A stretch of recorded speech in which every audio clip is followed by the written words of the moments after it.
Welcome one and all here to the Umzansi Esports League. Season 5 will now finally commence and finish with the league/semi-final stage of the competition. After this, all that is going to be remaining is grand finals weekend, where these teams will be competing for that very important prize pool of $15,100 here in the PUBG mobile side of things.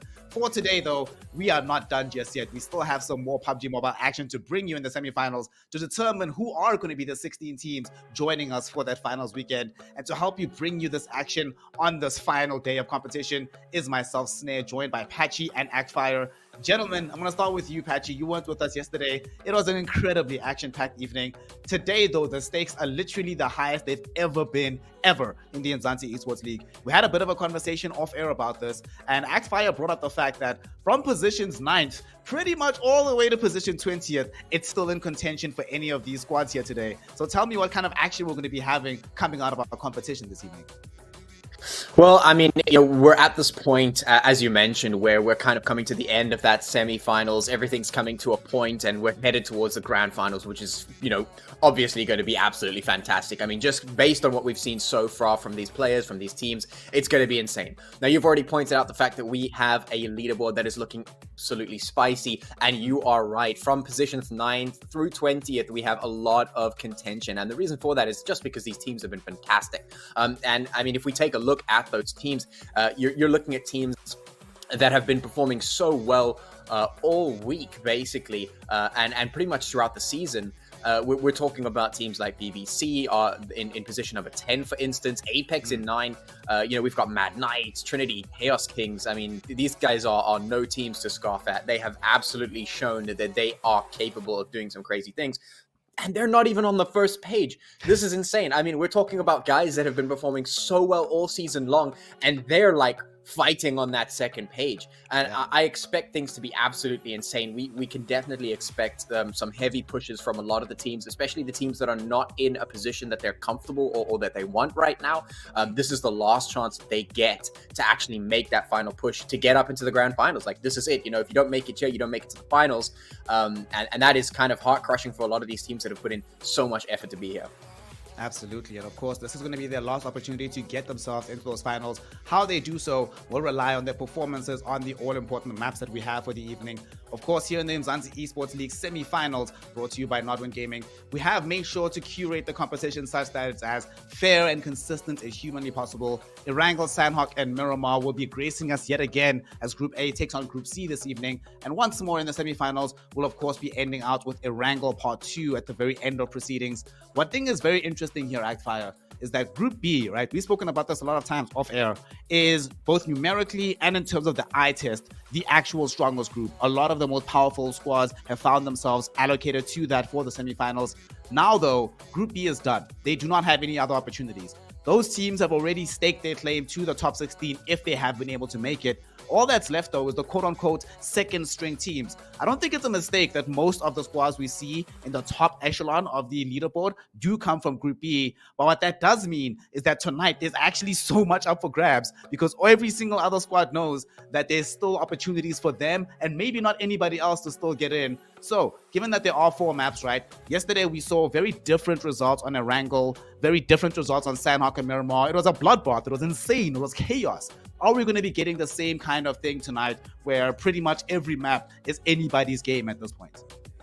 I think today is going to be a lot worse, than yesterday, because for me, the way I look at the way things are currently shaped up, you do see that there are a lot of teams, like you just mentioned, who are vying for that spot, in the next stage, and that is going to lead to a lot of chaos. You have teams like Desert Flame, who are currently in that bottom half of the entire leaderboard, who definitely, will be a real surprise if they don't make it into that finals. You have guys like Aatrox who showed like consistent performances throughout the entire season, and also as well as the guys in Zimbi, Your Killer Ian. So these are teams that will be trying as much as possible to get into that top 16, and it's a tough one because the gatekeepers are guys like Solo Esports, Team EFX, Chaos Kings, Trinity, Mad Knights, who have been blowing people's minds away. So it's a very tough one.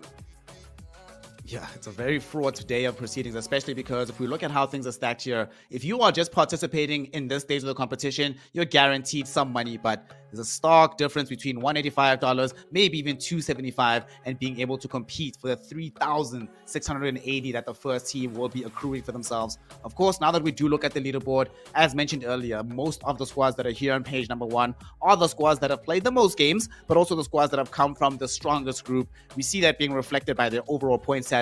Blackjack Esports, Team Unique, pretty much, especially Blackjack, running away with the competition as it stands right now. Zero Tolerance Skills and Underrated Esports and From Mars have also done what they need to do and mostly put the competition to bed. But here, Apache, if you're Reeler, Team Lag, or Slime 4KT, do you even have to show up today? You're already top 6, 12 games played. Like, come on, surely they should deserve a little bit of rest this evening. I don't think we can expect them to perform as well as they have up until now. It would make no sense. They don't necessarily have to.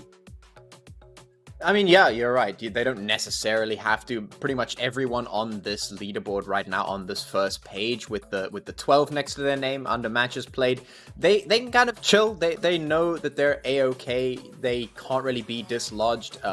If someone just absolutely goes berserk. I mean, if there's a couple of teams that are on this page that we're looking at right now, on page number 2, that go crazy, maybe they get dislodged down to page 2. Very difficult. Perhaps even unlikely, but it wouldn't really do much to them because they still make it through. Thing is, I don't think that any of those teams are really going to let anything slide here on the second page, though, because that's where the big fighting is going to be happening. So, you were talking about the team from the first page just chilling out a little bit. Maybe that's the case. Maybe they'll take a little bit of a step back. I'm not too sure about that, though. We'll have to wait and see how they decide to approach it, because obviously you do want to rest and recuperate just a little bit before the finals come through, but you also want to make sure you don't lose that edge. You still want to be able to keep yourself on point. When it comes to the second page, though, it's a whole different story. These teams want to make sure they stay here and do not lose their spots. The team that I'm especially terrified for is Raptor Esports. They're certainly going to be watching this evening's proceedings, chewing their fingernails throughout it all, because they are terrified of losing that 15th spot. And given how close things are, Sideman right behind them, even Desert Flame Esports and Aatrox could pretty much pull out one good performance is required before they leapfrog the side of Raptor Esports. Team Umzansi and Your Killer is, if you'd asked me about those 2 weeks ago, Agfire, I would have said there's a 0% chance either of these squads elevate into page number 2. After yesterday, though, I'm not so sure. Team Umzansi took their first winner chicken dinner. Your Killer came fairly close, and either of these two squads could put up, even if not one stellar performance, they could string together several decent ones, which would be enough to get them into page 2. Yeah, definitely. I mean, look at how many points they have on that leaderboard. They're just about, maybe 10 points away from moving all the way into the next stage. So that, obviously opens up some room for them to go into this game and be absolutely amazing. But you never know. What they have teams like EFX, like we said, Chaos Kings, Mad Knights, right there in front of them, and it's going to be really tough. Yeah. It's going to be extremely tough competition on this final day of semifinals action. This is going to be day number 2 of week 9. After this, all that remains is a promotion relegation qualifiers and the all-important finals weekend. So all of these squads looking towards the future. The past is done. The present is required for them to try and pull up these performances. Yes, but with all of these squads so close together in terms of their placement points, you never really have an idea of exactly what's going to happen in these matches. So what we are going to do, though, yesterday was a bit of a rushed one because of just how quickly all these teams wanted to play. I have a little bit more time to consider this time around. So 100% prediction, Patchy, you know what you have to do, my friend. I'm going to be asking you 2 questions, right? Firstly, all of these squads that we saw on page number 2 and page number 3, squads that still have a fairly decent chance of getting into the top 16, which squad are we looking out for tonight that you can guarantee me that isn't in the top 16 that will be once the proceedings are done tonight? You're asking for a guarantee moving up from the top, from below the top 16 into that top 16. Well, at the moment, we only have a few candidates. We've got the likes of Desert Flame, Aatrox, for instance, and Zimby, and maybe Your Killer is. Of course, it starts to dwindle the further down you go when we get to the likes of Fear and Sincerity, etc. But I think the teams that we have the most likely chance of seeing are probably going to be teams like Desert Flame. You mentioned Inzimbi, and I think they have a shot, but I think much closer is definitely the likes of Desert Flame and Aatrox. I think if we're gonna have a safe banking, I think Desert Flame is probably the team that we're looking for to maybe make it up, and perhaps Aatrox as a close second to try and make it up onto that top 16 slots. It's going to be a tough fight, though. I'll say that. Yeah, it's going to be like a slog and a half to try and make that particular climb happen for those squads. At Fire, I have pretty much the opposite question for you. Which of these squads that we did see in page number 2 that haven't yet gotten themselves the full safety, who's going down and finding themselves left out of the grand finals weekend? I think it's going to be EFX. Well, one, because they're so close to that bottom half. Two, because, you know, their performances throughout the entire season hasn't been up to par. You know, they have the firepower, but there are so many teams like, you know, Desert Flame, who we do expect to be there. And I think that they will be able to leapfrog, you know, that position where EFX is currently situated at. There are also other teams like, you know, Mad Knights, who are going to be absolutely, you know, amazing on the on this game today, Chaos Kings as well. So they have, because of the way the performances have gone, I think that they might be the ones to fall off.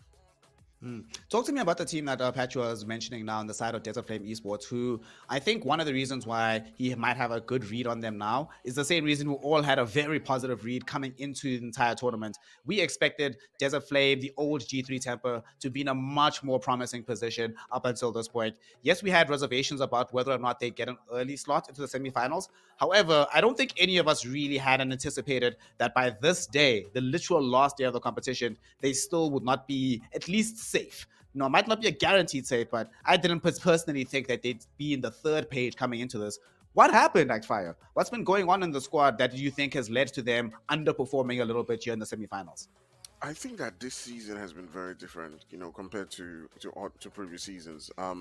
Usually what you would see is that there will be one or two or three very, very strong teams dominating. But as we've seen for the past weeks, you know, we haven't even gotten one team that's gotten back to back winner chicken dinners.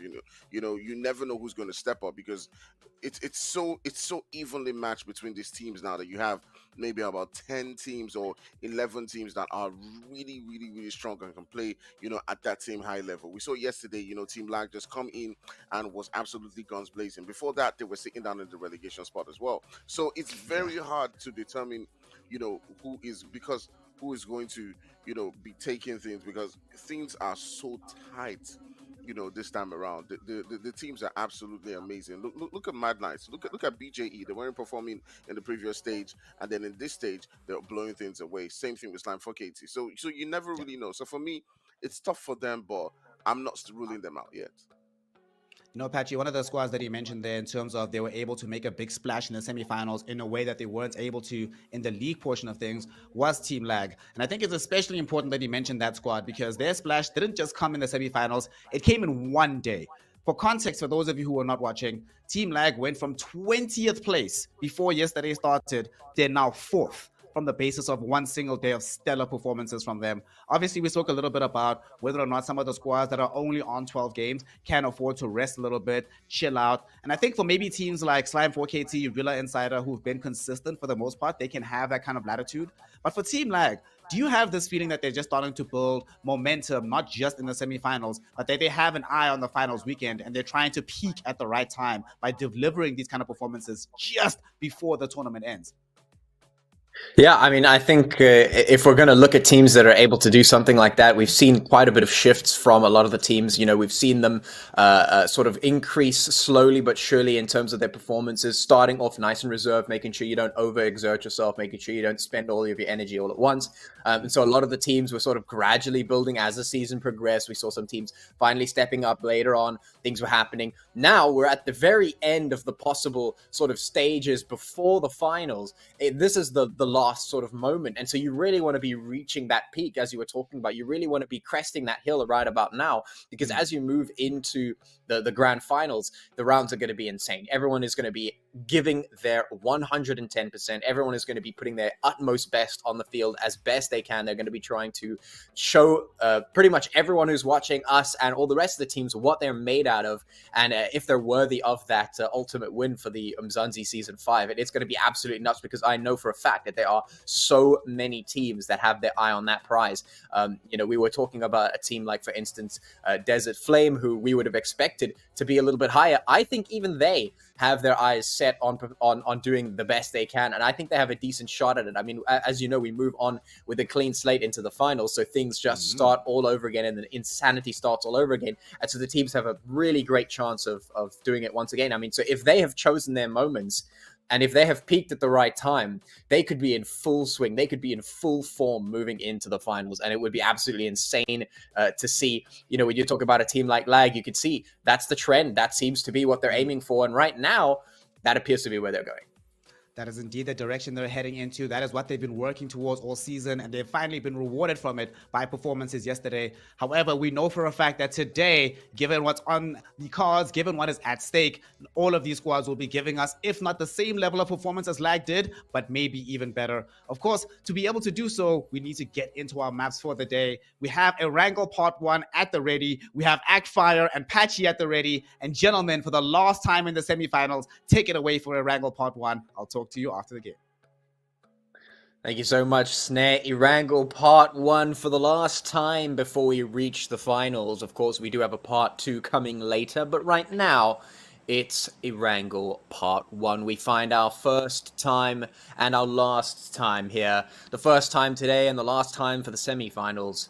We get in, and a very, very nice flight path to start off with, moving in from the east, just next to Yasnaya, all the way down to the southwest beyond Quarry and Primorsk. So pretty decent. All the team's going to be quite happy with that. Hopefully that sets them in for a nice, comfortable start, and hopefully that sets them in a good mood, because I think if you get a really nice, comfy start and you can get into the zone nice and early, I think the teams can really start to crank that performance up, Backfire.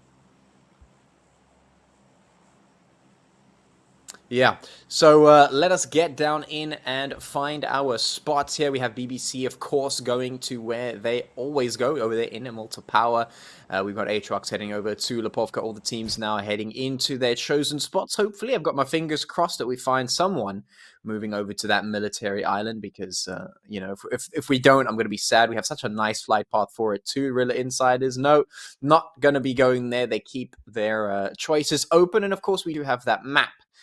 Choosing where that zone is going to be, and it goes all the way to the western side of the map. So we're going to find ourselves in that particular area. Most of the teams actually going to be concentrated down there as well, so not too much of an issue for them. A couple of teams will have to rotate. Teams like Aatrox, who have found themselves in the crosshairs of Apex. So we do have some fights happening already. Aatrox, Zodiac getting into a bit of a tussle. He's got an AKM in hand and he's ready to go for it. He doesn't care. He's just moving in. He's got a level 2 helmet and he's going to find the fire, going to find the fight, going to find the win there. Professor going to get taken down. So Apex already having lost a player. A little bit of a premature fight there perhaps, or maybe just that hot drop getting the best of them. And right now it's an Apex versus Aatrox fight. Andrew now having to come in to try and save Jassa, but it's not enough. It's too late. Andrew just not in time. There's too many players to worry about, too many angles. Has to whip out the shotgun. We know how powerful these can be if you land the shots, but no, the drop shot, and the UMP wins out once again. This gun has been absolutely devastating all season long. You find that UMP, you stick it in your hand, and you just outgun everyone, shotgun or not. So Aatrox are going to find themselves coming out way ahead in that fight. Apex, just no chance here.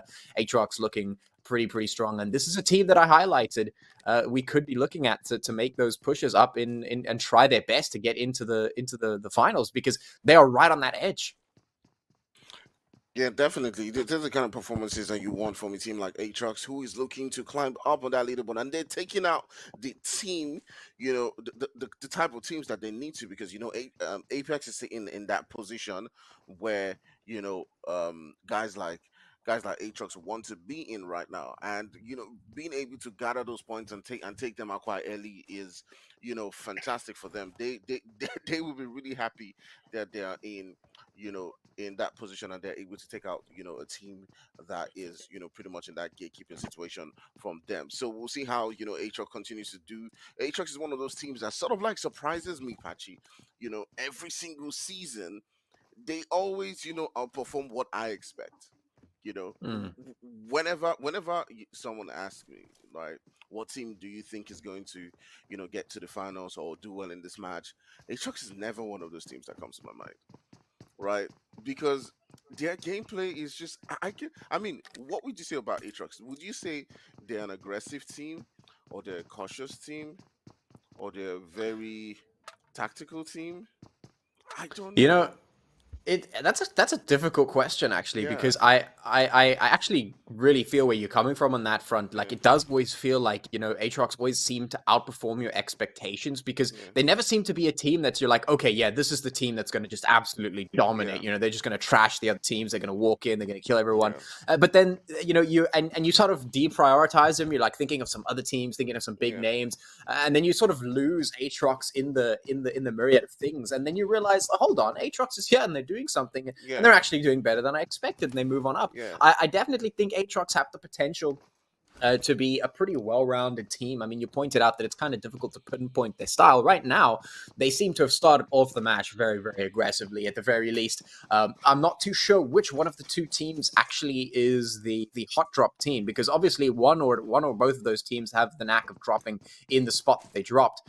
Both of them just decided to go in for it. Apex and Aatrox then found one another head-to-head right in the beginning of the match, and it really looked like Aatrox knew what was going on there. I mean, they seem to be a lot better prepared for the fight, and they definitely seem to have the drive for it. And maybe that's what that's what sets Aatrox apart. Maybe it's not necessarily that they're such a great aggressive team or a fantastic strategical team or anything like that. Maybe it's just the fact that these guys have that drive. They have the desire to take that win. They can see the goal in mind, and they can just absolutely go ham for it. They do exactly what they need to do to make it happen. And right now their goal is, let's get off page number 3. Let's get onto page number 2. Let's secure ourselves in that top 16.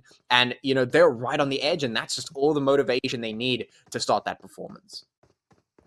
yeah, absolutely, absolutely. But they still got a lot in front of them to be able to show that they are ready to move up from that third page all the way into that qualifying spot right there in that top 16. So they got to show a lot more of what they're capable of, and to keep on surprising us, because they've got guys like Desert Flame, they've got Chaos Kings, they've got Team EFX who are ready to be stumbling blocks. They've taken out one of them, they're taking out Team EFX, who would definitely be, you know, licking their wounds and trying as much as possible to come back. But they still got about 3 games to show what exactly they're capable of. But right here is our chief, our great six god, who has shown us over the seasons some spectacular performances. We his guys, Flacco, Buden, and whenever I see these guys' names, it always just surprises me that they are at this particular point where they are. Because I mean, this is six god, this is Flacco.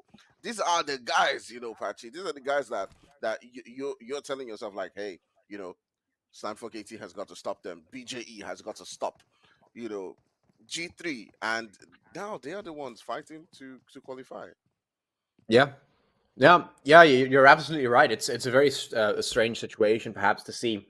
It's exactly like you say. When we hear the names like Buren, Six God, Flako, we know we're expecting the mana. We're expecting the guys to walk in with the shorts pulled up and the felt schooner on there. They're ready to just bust some knees.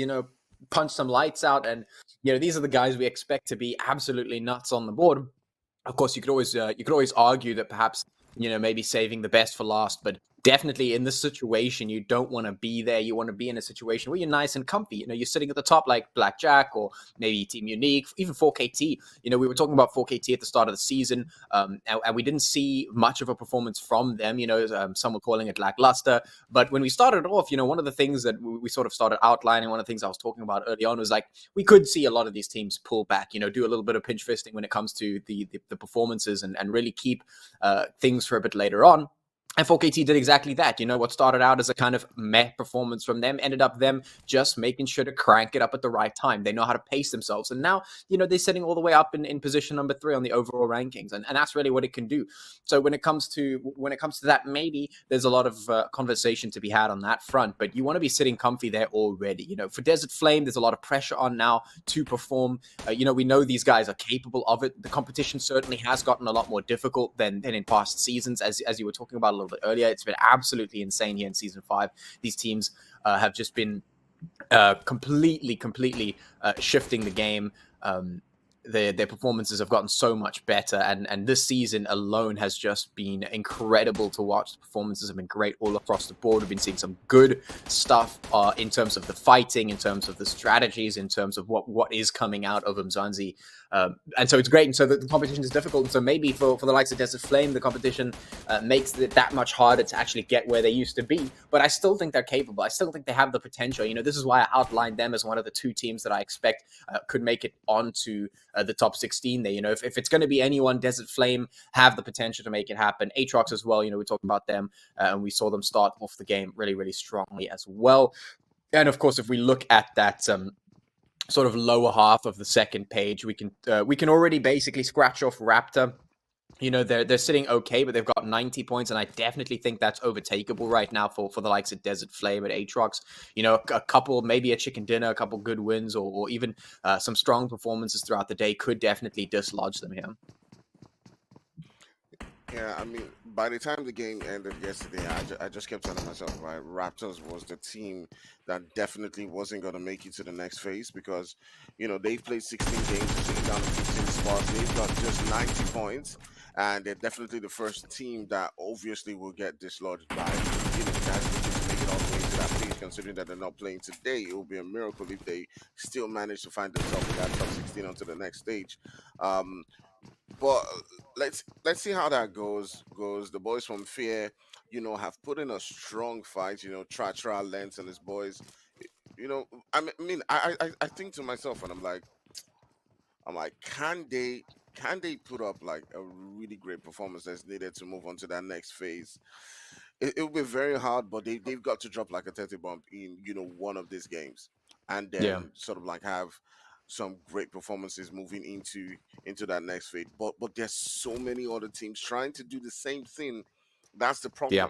If it was just them and some few teams, maybe Team AFX and maybe just Desert Flame, then I would be like, okay. But it's like everyone is trying as much as possible to do the same thing. So that makes it really hard to get a lot of kills, because what they need is to get those kill points and at the same time get those high placements, finish first or second, and then continue to do that like every single game. But we'll be curious to see how that all works out. But the way things are shaping up in this particular game, I don't see, or in these games today, I don't see that happening every single game. I think one team's gonna have their moment in the first game, another team's gonna have a good moment in the second game, and it's just gonna be split out that way. At the end of the day, then we'll calculate the scores.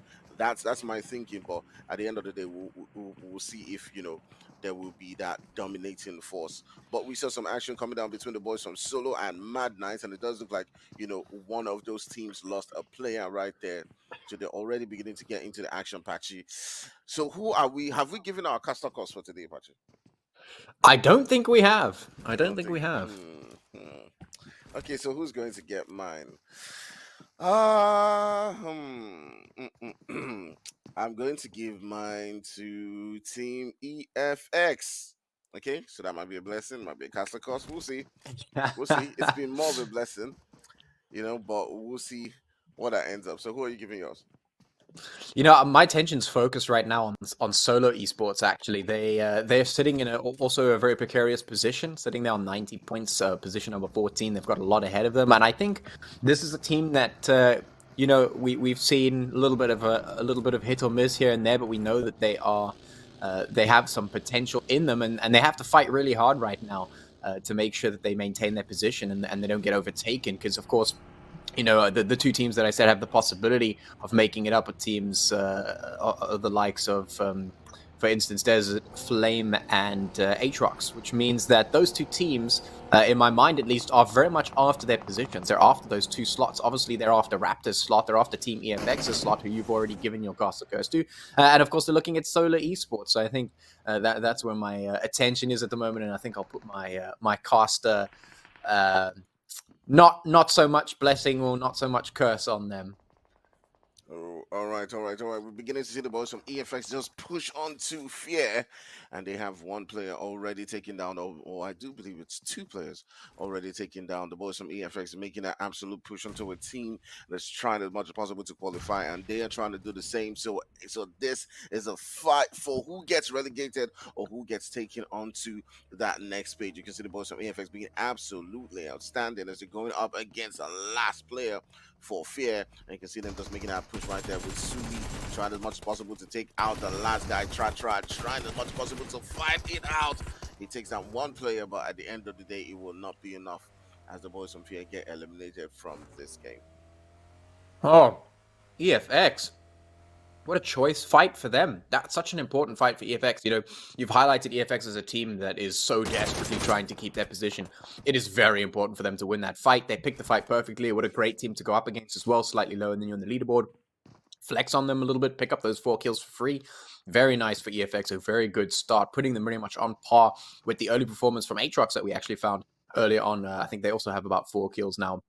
That they got there in the beginning of the match. So nice, good stuff there from EFX to try and get some momentum going into this game. A great way to start things out. And I think definitely what I was thinking of these teams sort of having a very comfortable start to this game has definitely allowed them to be a little bit more confident going into it and definitely finding what they're looking for in these games so far, which is great to see. I'm interested to see if Desert Flame is going to find that momentum that they're looking for as well, because they have no kills either, but they've got their mobility, they're ready to go, and it looks like they do have a pretty weather eye out. They know what's going on, their rotation's coming through. We're in Zone 3, moving into Zone 4, and of course heading into Zone 5 as well. Very shortly after that, so things are starting to heat up just a little bit. The space is slowly starting to run out, and I'm sure these teams have geared themselves up relatively well by this time. They should have everything they need. Now it's just a case of positioning. It's a case of your approach getting into the next few zones and how you're going to take these fights, and if you're going to be able to subsist through them. Chaos Kings now under a little bit of fire from none other than DFE. Chaos Kings, another team that we are looking at. They are very much slightly ahead of Solar Esports. They've got 100 points instead of the 90 of Solar Esports, but they are just ahead of them by 1 position on that leaderboard. They're in 13th. So they've also got quite a bit to fight for, and I think we'll see some great stuff coming out for them as well. Yeah, lovely stuff right there. All right, so we're tuned into Team Inzimbi coming up against Solo Esports. And for all those who are watching, who probably just joined us, Team Inzimbi is sitting down in 20th spot.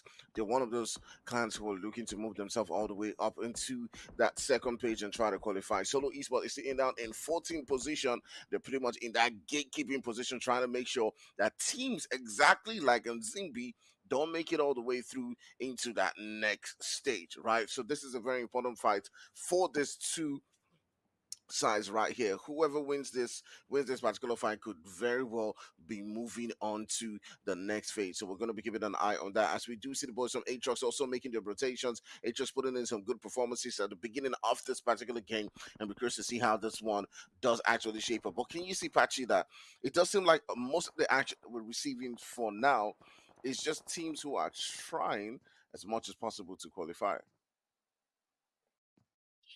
Yeah, I mean, you're absolutely right. Right now, that's where the activity has to come from. You know, Snare kind of alluded to this fact that the teams that are at the top are very comfortable. They don't have to do anything. The onus is not on them. The burden is not on them to do anything. It is on the teams who need to qualify. It is on the teams who need the points. And right now, that's exactly what they're doing. Aatrox moving in. Trinity Gaming also desperately in need of, some of those securing points, making sure that they can try and, not drop out. They're just slightly above Chaos Kings with about 102-ish points at the moment. So they've also got a lot riding on these games. They want to make sure they don't drop out. And it's Yeah, it's a bit of a tough time because Aatrox is looking super hungry since the beginning of this game already. They've looked like they are in it to get those points, to get as much as they can. Right now, they're looking pretty strong. DFE under some heavy fire from Your Killer Is. And Your Killer Is, look at this. They're just finding every single gunfight. That's absolutely disgusting. Your Killer Is just running through DFE. Of course, right here, Aatrox going in there for Trinity Gaming. A little bit of third parties coming through, but the UMP is in hand, and a silencer nonetheless making them silent but deadly. Shots coming through into the smoke, but the gunfights will be won by none other than Aatrox, and you can tell already these guys know what they're doing. They are ready for it. They have their sights set on that chicken dinner. Aatrox currently sitting down in 5 kills right there, coming up against the boys from Trinity and taking out a couple of players. But now you do see Green turning the sights right there onto Neil and trying as much as possible to take him out. Aatrox looking quite strong right there, and it's only a matter of time before they do take down Neil. This is the thing that we've always said about Aatrox. Aatrox is that team that you never know what to expect. You know, one game you just see them make very tiny little mistakes, and you're wondering like, what's going on here? And then the next game, you see them playing as well as anybody on the leaderboard. So there's got to be something, you know, that turns them on and off. You know, I mean, right now you're seeing an Aatrox that is right here in Umzansi. You're seeing like tier 1 Aatrox, powerful, going in the lobby and being absolutely crazy. You could come in the next match and boom, they get wiped in 5 seconds, and you're wondering like what exactly is going on. And that's the thing about each other. But it's lovely to see them trying as much as possible to get in those qualifications. But team lag, playing absolutely spoiler in this one, turning the sights onto Mad Knights and trying as much as possible to take them out. I feel like, you know, for Fantasy 19 and Berserk right now, it's just all about just trying as much as possible to keep several teams out of qualification. Like, you know, for them, it's like, you know what? Maybe we should try and stop guys like Desert Flame from qualifying. Yeah, maybe, and that is what they're looking to try here. They've got 3 players in total so far, and it looks like they are definitely running a little bit of upset going on here. EFX now rolling up to the top of this hill, taking out Caramel. Your Killer Is, who have suffered a few losses of their own. Aatrox with some nice overwatch, should I say, over the Mad Knights there. Smoke not covering the run, and Ammo getting exposed just between the 2 smokes and gets taken down dead. Gonna find those hits, no problem. Your Killer Is, of course, getting taken down there. We've got 9 teams, 28 players remaining at the moment. Tyson gonna burn himself alive to the crisp, unfortunately. Things not going to work out too much in his favor. Lag now prepping those nades, but gets caught with the nade in hand, and that's just too bad. Gets taken down immediately, punished for that play, and now Team Lag trying to stay alive, trying to hang on to this one. A nice nade coming out from one, exploding some of the competition there at the very least, getting something in return. Aatrox still at the top of that hill, but they are under fire. The battle is raging as EFX now push over the hill. Is Rilla inside, is looking for the final kill onto the EXX, but can Zeke find it? No, too much damage. He wasn't paying attention. Sully was on the flank side, and he was totally unaware of that position, and he gets taken down immediately, although Rilla inside is now trying to consolidate as quickly as possible. Sully is down, and they do get 1 in return at the least.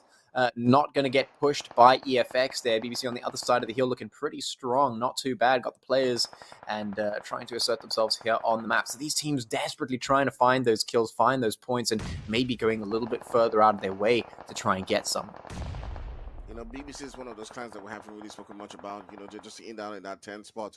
They'll be looking to, you know, find themselves in a more safe position. I do believe that they do have the performances to consistently, you know, do well enough to grab those points and move up on that leaderboard. But Rina Insider, you know, that we did speak about, you know, just coming into this one and trying as much as possible to, you know, play spoiler for all of these guys who were trying, you know, to make it all the way. Really Insider coming into this game, sitting down in 6th spot. You know, they could not play this game and still qualify, but they are trying to continue to spoil things for everyone, right? Just come in there, just have as much fun. Like for them, this is just going there, let's have fun. And you can see right here, Trip just having his fun, taking down one of the players right there from and trying to just continue going on. How many times do you see a team down to 2 players and they keep on taking on shots into a full team? That just shows you that they're just having fun right now. They're just doing their thing, and I won't be surprised if they absolutely push onto that location. And you can see that's what Matrix is doing. He's not trying to go into the zone. He's just trying to get them killed. Absolutely going in there. He is just putting it up. The nades falling through. He comes with the UMP into the hand, and he's just going to push straight on up and try and get them as much as possible. But they do find the trade back. They will take him down at the very least. Matrix trying to get as much damage as possible and just make it as difficult as possible for the likes of BBC. And now they have to rotate as quickly as they can. HP bar is looking pretty low. Team Umzansi with their sights on the surrounding area here in Watertown. They know things are going down and they're not going to be easy. But they do have some LMGs in hand. They've got a lot of bullets in the hands of that PP Bison as well. So looking nice and strong. That MG could definitely do some damage. And it does. Minato getting taken down super quickly. Look at Brr, just doing exactly what his name suggests. And just burring down all those enemies. The bullets flying easy peasy. UMPs as well in their hands. So lots of firepower for Team Umzansi here. And a decent spot inside the zone. We've got 5 teams remaining. 14 players left on the board here as we are in zone number 6. Heading in to zone number 7 with 5 teams. Solo Esports still alive as well. Aatrox still alive. EFX barely hanging on there. BBC, of course, doing what they do and just hanging in there with all of their players. No problem. They took a little bit of damage, but they're still alive. They've still got their players. Things are looking pretty decent for them. Playboy with a nice little bit of overwatch from that tower could potentially find some cheeky shots into Aatrox if they expose themselves incorrectly here. But it's all going to be down to the zone, and it's all going to be down to how the teams approach the next zone shift, because you can see right now this particular area kind of difficult. We've got the Watertown a little bit sunken, a little bit of a not so much advantageous position there. Of course, the high ground is always preferable if you can get it and secure it. BBC off on the one side, just over to the perimeter, have a little bit of cover for themselves, but as soon as they push over that crest, could become a little bit difficult. Zone is shifting up, and it is going to be favoring Aatrox right now. That could be a little bit of an issue, as the other teams now have to make their way in that direction. Aatrox have a bit of a spread, though, so there's no inter-team support for the close quarters.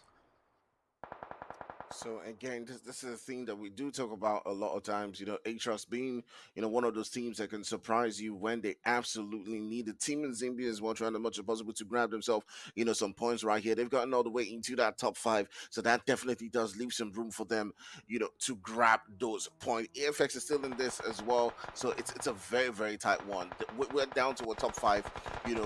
With all of the teams that absolutely need to continue to qualify. BBC trying to get into that zone right there, as Solo Esports does take out a couple of their players right there. So it's a very tough one to call. But several different teams who are currently not situated within that zone, like the boys from BBC, are not looking too good. They're in a very sticky situation, and they're down to just the last guy right there. And you can see the player right there from Aatrox, Zodiac, just taking out the last player right there for BBC. And right now, BBC, the lobby is down to just 4 teams in this particular one. Aatrox looking really solid, as they still got themselves a 3-man squad.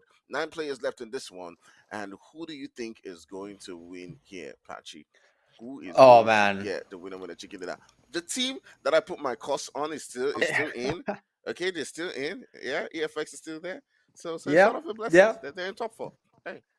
Yeah. I mean, they're there. I mean, Solar Esports is also there, so we've got our chosen teams that are still in here. I guess our caster curses are good for at least top something, top 3, top 4. Yeah. Umzansi actually getting eliminated there, so good for top 3, I guess. EFX and Solo making it to the top 3. That caster curse looking good, but I have to be honest with you, by Aatrox just looking really good right now. They're looking like such a well-oiled machine from the start of this game. They've been absolutely insane. They've got like 11, 12 kills in the pocket right now. I mean, okay, there goes EFX. So it is top 3 at least, as that Solo player does get eliminated. Now it's Team Solo Esports versus Team Aatrox. And I don't know, man. Aatrox looking strong and starting off good. Shots coming through from dead. Playboy taking a bit of damage. Doesn't get taken down, though. Scar H not going to just put the final bits of damage in there. This is going to be a tough one.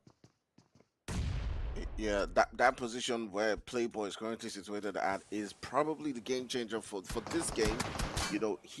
Yes, that's what I was saying.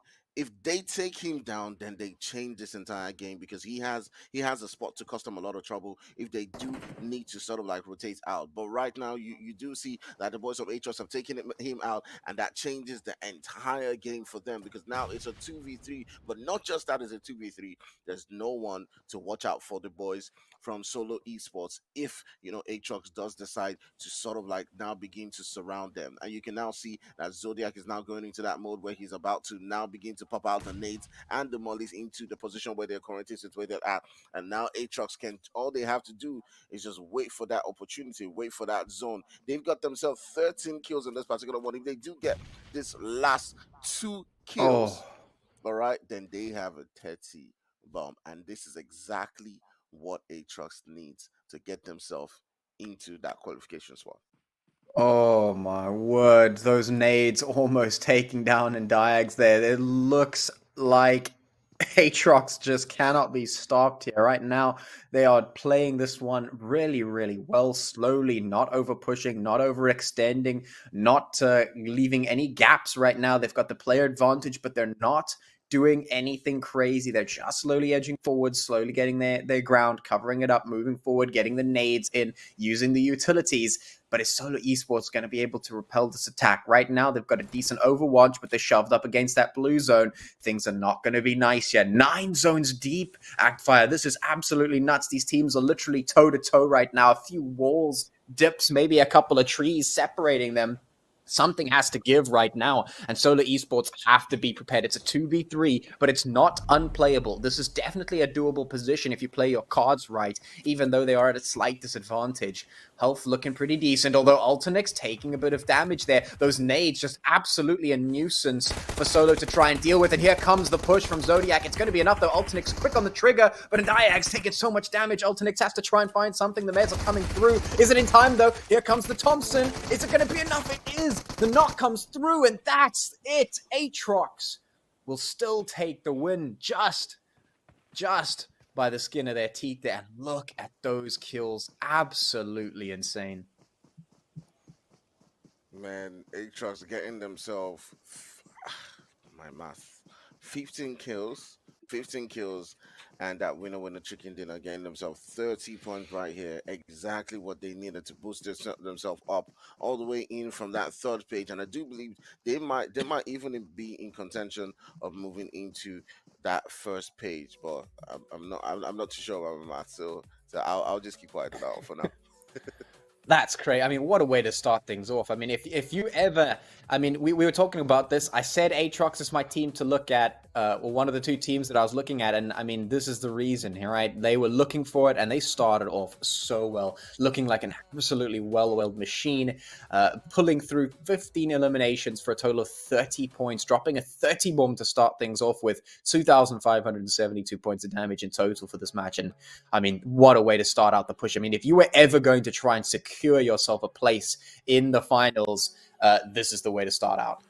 Absolutely. Aatrox getting the first matchup here in the final day of the semifinals. Started off in style, dropping a young 30 bomb, 2,500 damage, 15 eliminations, practically everything you could possibly want out of a squad like this in the position that they're in. We were speaking about it earlier on. Some of these teams are looking towards a position of, well, we need to drop 30 bombs to try and elevate our position. Aatrox weren't necessarily in that situation, but here they are with this 30. They're into page 2 right now. They are much safer than they were when they came into this one. It's not just enough to get them into the top 10. They should be sitting just outside of the top 10 zone. So I think they're 12th or 13th. We'll have to see what the updated leaderboard looks like a little bit down the line. However, Aatrox not only demonstrated that they have what it takes to play out like this, we've seen performances like this throughout the season from them, Magpire. It hasn't always been the most consistent set of affairs, right? There have been many weeks, many days where we've been like, oh, wow, this Aatrox squad comes up. Y'all yourself mentioned it in the game that you never really anticipate Aatrox, right? They're just sort of this surprise.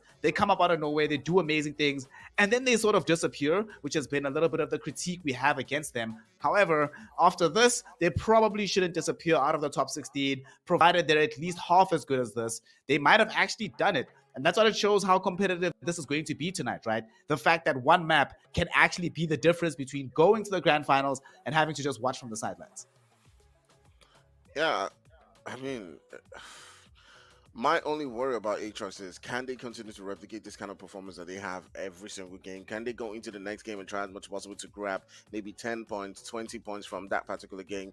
Can they perform when they're not winning? Because the thing about Aatrox is sometimes you do see them get those winner chicken dinners, and the next game they get taken out quite quickly. they're the first game to get knocked out. So for me, what really keeps you, right there all the way in that top is not just getting those beautiful one, or two games where you do brilliantly, but being able to consistently perform and consistently get those points even when you're not winning. So either they're going around and they're trying as much as possible to get those kills, or they are trying as much as possible to get themselves into those high placement points. For me, they've done quite enough to qualify today. They just need to maybe get themselves 10 or 20 points extra, and they'll be really good. We'll be seeing, of course, later on in the second map of the evening if they can attain that for themselves. For now, whilst we are looking at the first map's MVP here, probably going to be somebody from Aatrox. Let's see. Hey, dead with 8 eliminations. This is substantial, Patchy. 8 eliminations is not just more than some squads have been able to string together overall, but we've seen, and we were speaking about it earlier, the nature of momentum. Yes, we know that Aatrox is one of these squads that has technically and often been very, very inconsistent. However, the combination of the stakes that they're playing for and the fact that they're maybe starting to ride a wave of momentum that other teams haven't caught just yet, do you think that this win for themselves, is it going to buoy them into a position where they continue the momentum, or is it going to set in a little bit of complacency once we get into Sanhok as well?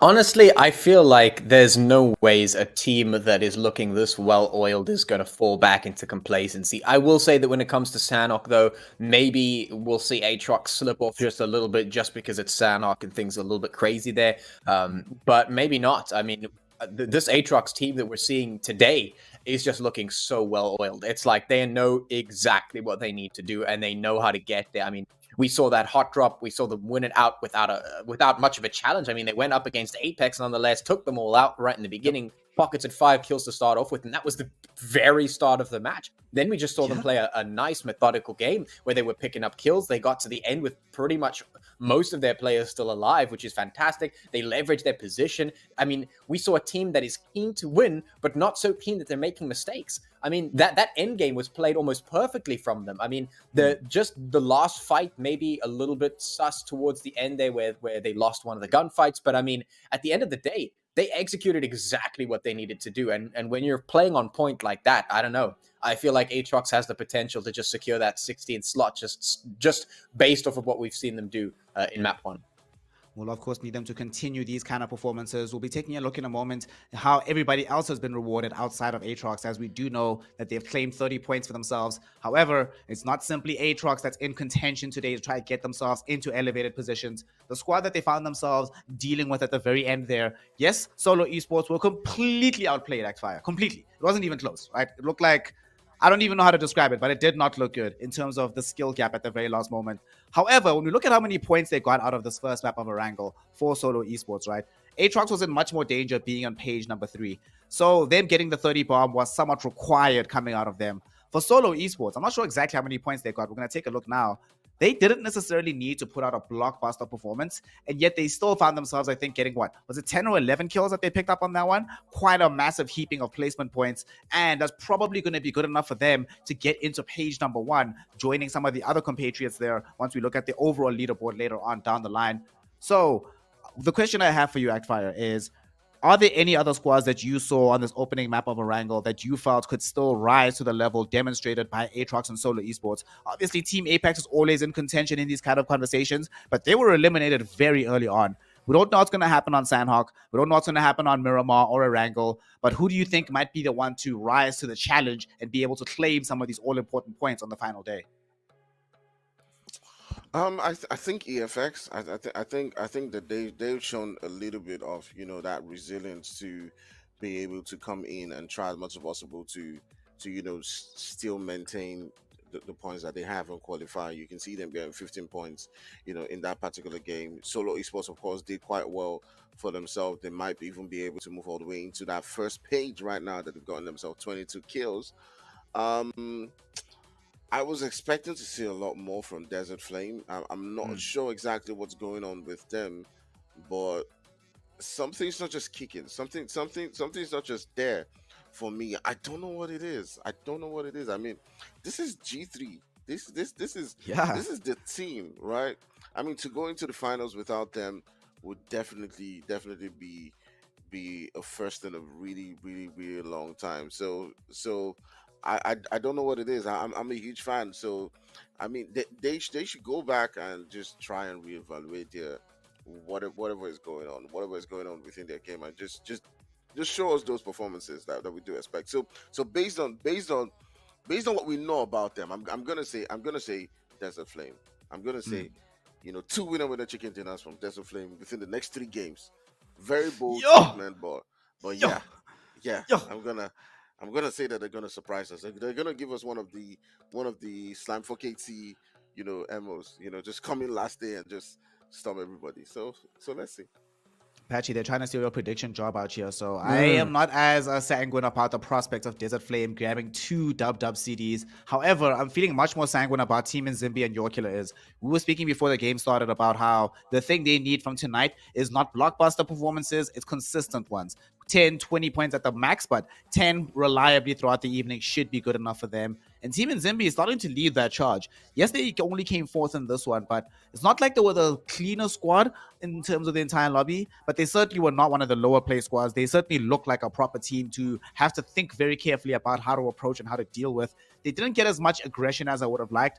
However, Akfire was mentioning it earlier. Some teams decide to go for the placement points, others go for eliminations. Team Nzimbi seems to have thrown their lot in for the placement points on Erangel Part 1. Is this trend going to continue for them tonight? And if it does, is it going to be good enough to get them in the top 16?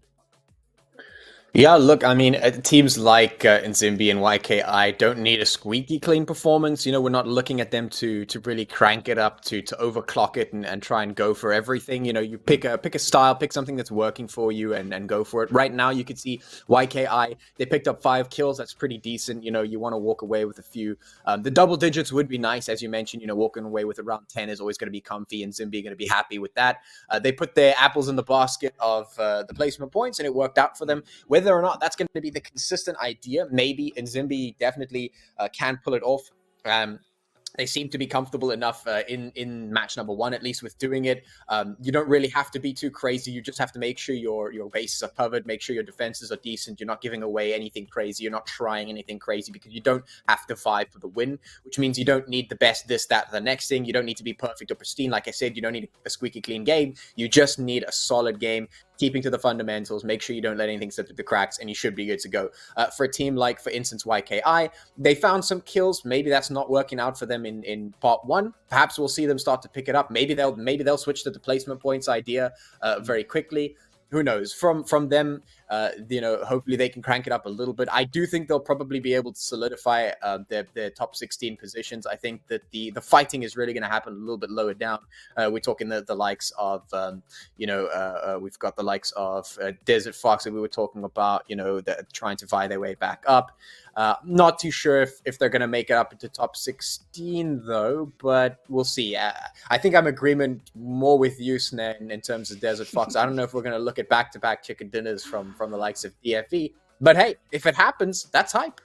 Yeah, we'd be incredibly happy if that were to end up happening. Of course, that's why we're all here, to witness some incredible storylines emerging before our very eyes here in the 5th season of the Umzansi Esports League, brought to you by Nodwin Gaming Africa. Of course, as Patchy has just mentioned, the action and the contention for that 16th slot is still going to be underway until the very last second of Erangel Part 2, which will be happening later on in the night. Of course, there's still other maps to get through. We still need to get through Sanhok. We still need to get through Miramar. And we've seen exactly how much that can change things up, especially for Team Aatrox. Every single time that they've won a map, they've gone on to be one of the first 5 squads eliminated in the next one. So they need to have to make sure that they clean up the performances, keep it as cool, calm, and collected as humanly possible, because if they can do anything resembling what they just did now on Erangel, they'll be pretty much guaranteed nailed on for getting into the top 16 and securing a place in the finals. Of course, we have a lot of PUBG Mobile still to come this evening, so we're going to be giving ourselves a short break here, letting the teams recalibrate, letting our casters catch a breath, and of course, giving you at home some time to make sure that you can get some water. But in the meantime, one thing that you do have to make sure that you are doing, we always make sure that we're giving out some proper love in the situation.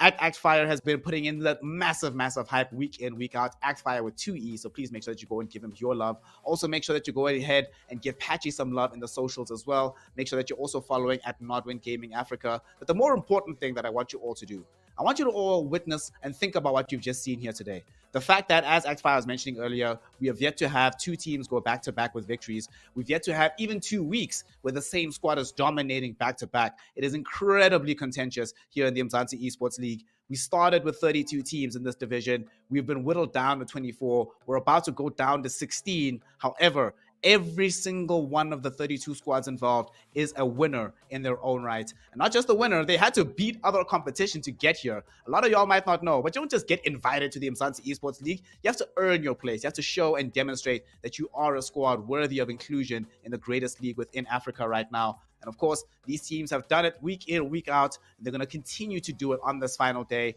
And we'll see what they do next weekend. The prize pool, don't forget, y'all. They're not just playing for that money. It's $15,100. It's a lot of scratch. Winning team gets $3,680, walking away clean and clear in their back pocket. Of course, distributed in all the ways as the team might have to do. But the main thing, the reason why they're all here, the reason why we're here to bring in this action is because we're trying to determine who truly is carrying the crown and the championship and the mantle of African esports in general. Every team in the African region of PUBG Mobile is looking towards the Umzansi Esports League, looking towards who they have to think about as being the actual best. But before we go to a break, we did have to completely let you know and allow you to know exactly who it is that's going to be competing in the finals. For now, we don't actually have exact guarantees of who the top 16 is, but let's take a look at what it looks like after Erangel Part 1.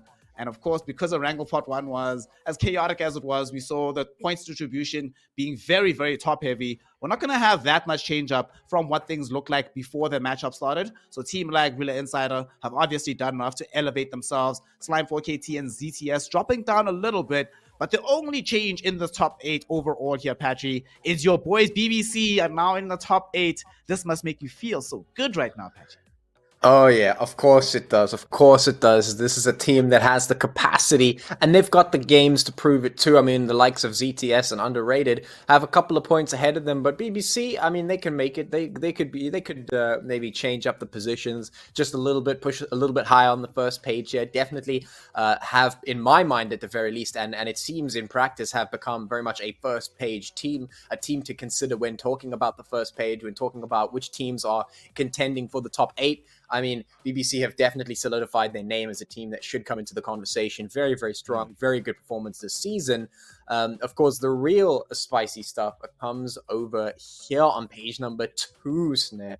These are the teams that we're looking for. And look at Aatrox starting out nice and strong. Yeah, Aatrox coming in from the second page, jumping up now to lucky number 13. I mean, the previous number of 19 wasn't very lucky for them either, so this certainly does seem like a better prospect. Of course, Solo Esports have also elevated their prospects, going up into that 10th position, coming from the 14th spot they enjoyed beforehand. The sad thing, though, Ackfire, is we were talking about it yesterday, whether or not, how long would it take for this eventuality to come about, and the eventuality is here. Once we look at page number 3, we will see Raptor Esports, a team that was showing so much promise in the semifinals. They have been knocked out. They are no longer going to be in contention for the semifinals as they have played all their 16 games already. However, the fact that they started so strong as they did, and then they started to level off in performances, I know a lot of people at home might just be like, well, Raptor Esports fell off. I think it's more important to look at the squads that have leapfrogged them to be like, yo, everybody else just happened to level up. And sometimes all that's necessary for teams to overtake you isn't necessarily for you to backslide in your performances, but it's just for you to remain stagnant. Raptor Esports was still good. Everybody else around them just got so much better so quickly. It's heartbreaking for them and the Sidemen at this point in time, isn't it? Yeah, definitely. I mean, I'm looking at where they are right now. They would definitely be kicking themselves. You know, if they did have a little bit more, push in the games yesterday, they might have been able to do, a lot better than they did right now. But still, it has been a great ride for them. They've been able to show that they're a good squad. They've made it all the way into that semifinal. So coming back, next season they might be able to put in, some better performances. But still, they will be kicking themselves. They certainly will be kicking themselves. But the very exciting thing about their exclusion now from the finals, it does mean that every other spot available is going to be coming from teams that are involved in the game, teams that are still vying for those all-important slots. So that means that you literally cannot afford to miss a single second of this action. Of course, the action tonight will be continuing on Sanhok, so we will be sending it back to Patchy and Actfire once again for the final time in the semifinals, boys. Bring us the chaos of Sanhok, and I'll talk to you after the game. There it is. All right, thank you so much, Snare. We are in and ready for action here on Sanhok, and action is certainly what we're going to be getting. I hope that overall leaderboard has hyped you up. As Snare has indicated, these are the teams that are vying for those slots, and, well, everyone that is fighting for that second page is here. They are in-game. They are fighting right now. And they are going up against some seriously difficult competition. And we're going to start things off nice and spicy with a zone up in the northwest. And, well, if that continues to be the case, if that zone shifts over into that northwest island there on Hatin and the rest, this could be a very interesting game. We're going to see a lot of rotations having to come through on a map like Sanhok. That's always really, really dangerous. The bottlenecking could be insane. I mean, Actfire, this could be a spicy match. Yeah, definitely. Not could be a spicy match. This will be a spicy match. You know, taking a look at the way the zone's already beginning to shape itself up. You got the boys from Fear who are currently situated within that center. You got Mad Knights as well, all the way in Hatting. You got the boys from EFX all the way really close to Cow. And then you got Trinity right there in Paradise. You got the boys from, I do believe it is Slime 4KT situated right there in boot camp. Coming into this game, they know they've qualified, but maybe looking to put in that spoiler. I do hear that they're rolling by a new name right now, so I do hope that name does live up to, you know, what we've come to know as Slime 4KT. I'm not sure exactly about that name, but when we tune into them, we might be seeing, you know, that written right there. There's also the boys from Chaos and Solo Esports within the zone looking to perform as well as they did in that last game. So our previous caster course ended up in top 3. It was really good, second and third, right? So definitely, you know, boots are shaking, praying that we mention their name right now, Pachi. So who are we gonna bless? Who are we gonna bless right now? That's a difficult one. I mean, all of these teams that we were talking about in the previous game, teams like Solo and EFX, they've already made it up into where they were looking for. Now the question is, are they going to maintain it? I kind of want to see that happen, and I feel like Solo had at least a good enough performance that I'm willing to consider them again as a team that I could say should be able to make it up. The problem is now we're playing on Sanhok, and everything kind of goes out the window when that happens, and I don't really know what to look for on a map like Sanhok. I mean, maybe I just pick BBC and go, these are the guys that are going to win. But, you know, they don't necessarily need it. They're on the first page. You know, a lot of other teams need it a little bit more. So I'm a little bit indecisive at the moment. Well, same with me too. But if I'm going to look at any team to obviously give my caster a blessing, of course, I'm going to be giving it to the boys from Fear. I know that it's a very tough one for them. But for now, I'm gonna okay. You know what? For the first time, let's give it to 2 teams. Let's choose 2 teams, right? For the first time ever, because I want to give it to Desert Flame and Fear. So you can choose 2 teams as well. You can even choose the team I chose. Well, I know you like to put your apples in the bag of DFE right now. You're very convinced that they're going to make something happen. You know what? I'd like to see it. I don't know if I'm convinced that it's going to happen, but I'd like to see it. So I'll pick DFE for 1, and then let's say Trinity. Let's say Trinity. I'm keen to see Trinity. Okay, so Trinity and DFE, we're both chosen DFE to come in and try as much as possible to perform today. So my boys, Flacco, 6 God, Borden. Come on, man. show us those performances that you have been giving us every single season. Show them why teams fear the name G3. What do you think it is, though, Pachi? Do you think, like, when teams see them now, they're like, oh, DFE, as compared to when they see G3, are like, oh my God, this G3, let's run. Yeah.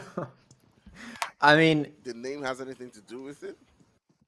maybe. I mean, maybe it does. Maybe you're onto something on that front. I mean, we when we saw the subsistence of G3, it was insane how crazy it was for so long. They were really dominant and just you couldn't shake them really. I mean, whenever you talk about G3 of the past, the G3 of the seasons gone by, you were always talking about a team that was 100% going to be making it to the finals. It wasn't even a question.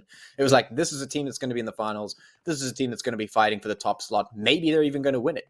And, to really see that team on the map was a frightening thing because you knew they were just going to be able to do something and you were not going to be able to do anything about it. I mean, when it came to G3, we saw them do some crazy stuff. They had the potential. They always were able to convert things. They did really well. They were an aggressive team that could really pull things off. And right now we're looking at a team that isn't really following in those footsteps. And in their redefinition, they certainly have redefined just about everything about themselves. Maybe the play styles, maybe the way things are panning out for them. But it certainly is a bit of a waiting game for us to see if they're going to return to form or not, because I think it's still in the cards. And I mean, Actfire, you've already indicated that you think it's possible. You think it's going to happen. Maybe you get some cheeky back-to-backs. DFV going to make something happen and spring to life, spring to action. And I have to give it to you. It's definitely possible. They're not off the cards yet. I mean, there's no way we can dismiss what they've been capable of in the past. The real doubt is just coming through when it comes to, have they been holding back, or has it really just been a case of, like we mentioned, everyone else just getting so much better that it's not as easy for them to pull something off like that anymore? I I I think, even just watching this game, I think that there's some confidence issues, right, with them and the way they're playing. G3 is one of those teams that, back in the day, even when I first started streaming and I would watch them, I would tell myself, like, how do they always have center zone? Right, they would always be like they're that team. Everyone else is trying to rotate. Everyone is trying to find a way into that zone. Boom, G3 is in the center. G3 is shooting everyone. But right now, the way I watch them, if you're just looking at this particular game, you can see them edging things out, trying as much as possible to just stay within that safe spot. And that looks like they're changing the game a little bit, and that may be affecting them. That may be due to the confidence. They don't want to take on too many early fights. They're trying as much as possible to get those placement points and just edge things out, so they're not playing the regular game. Maybe they need one or two good performances, or they need to sort of like qualify from this stage somehow, just grind you through, and then boom, when things are level in the finals, now you return back into playing their usual kind of game. But it's a very strange one to see them, struggling the way they currently are doing, because we know how, great they are as a team, and how they function. But we'll see if they can replicate those performances in this particular game as we continue to move in. We do see Team Inzimbi coming into a fight right here against the boys from Rila Insider right there, who always give us some consistent great performances. But Team Inzimbi going in right there, they've gotten one knock onto Zeke, the OP Zeke. Or have they gotten a knock? Okay, I think they just reduced his health a bit right there, and you can see the boys from inside are trying as much as possible to swim away, but finally Zeke has gotten taken down. I do believe he got knocked down there by the water or by the blue zone, and now Team Zimbi will be heading all the way into the zone right here. Great stuff coming down from this team, man. I love this skin. I love this. I love this post skin. I never comment on skins, but I love this one. Anyways, all right. So, Patchy, It is a good skin. I'll give it yeah, to you. It is a good skin. yeah, yeah. It's Trust me, it's very a good cool. skin. I'm gonna go look for this. I'm gonna go look for that now. I'm gonna go look for that if I can find it. I just never saw it. All right, so looking at the map right here, Pachi, you've got Fear within that center. You've got the boys from Slimefuck AT who have moved a little bit. I'm not really sure. I know they have a new name, so do forgive me if I'm not mentioning it. I'm still gonna get used to it. I think it's Akazuki. I'm not sure. But we'll see. We'll see when it gets to their screen who exactly it is. But seeing the way they're moving, it does look like they're hunting. They're looking to spoil things for several different teams, and they're getting really close to the boys from Your Killer is, and we know how crazy the boys from Slam 4KT can be. But right here, we do see the boys from Atros getting into a fight right there with Apex, and Patchy, this is very dangerous for Apex.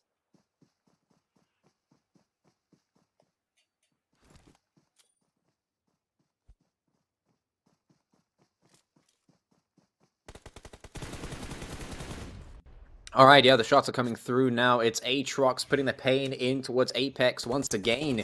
These two teams going head to head, and it is not working out for Apex. Apex just taking the back seat, it looks like. They are not trying to put they're not trying to put it in. I don't know what it is. Aatrox have just been looking absolutely insane. I think this is maybe not so much a failure on the side of Apex as much as it is just ultimate success coming out from Aatrox. It has just been crazy to see these guys. And I mean, Apex are not doing badly on the log to begin with, so maybe they're not too much under threat, but Aatrox have just been on fire today. And I mean, I was talking about how convinced I am of how strong they are right now. They're still looking like a well-oiled machine. It is still Sanhok, so maybe things are a little bit crazy. Maybe things could go out the window. Maybe we won't see Aatrox do as well as they did in map number 1. But, I mean, dropping a 30 bomb to start out with in such a fashion as they did just tells me that these guys are going to look for something like that again. And I think, what I really want to see, the ultimate sort of goal that I'd love to see, especially moving into the finals, is a team that actually reins it in. A team that performs super well on Erangel, super well on Miramar, but also super well on Sanhok. A team that can win Erangel and Sanhok back to back. I mean, that's the dream team right there, because we never see that, right? That almost never happens. It's always, we win on Erangel, we lose on Sanhok, we win on Miramar, right? That's just how it always goes. I mean, we are an Erangel part 2 here for them to even possibly win a second time on it if Aatrox are feeling confident enough. But, what we don't see is a team that's just absolutely dominant on a map like Erangel move into Sanhok and also be dominant once again. And I would love to see that come out, especially for Aatrox, which is looking so good right now. I'd love to see them go ham on a map like Sanhok again, and just show us that these guys are a lot more than we expected, and that they can absolutely be a team that can contend. One map or the other. Looking at the way things are currently shaping up throughout the entire season. Of course, right now we've got 4KT on the scopes here. Obviously, the name changing and all such things, not exactly. Play styles, yeah. Yeah.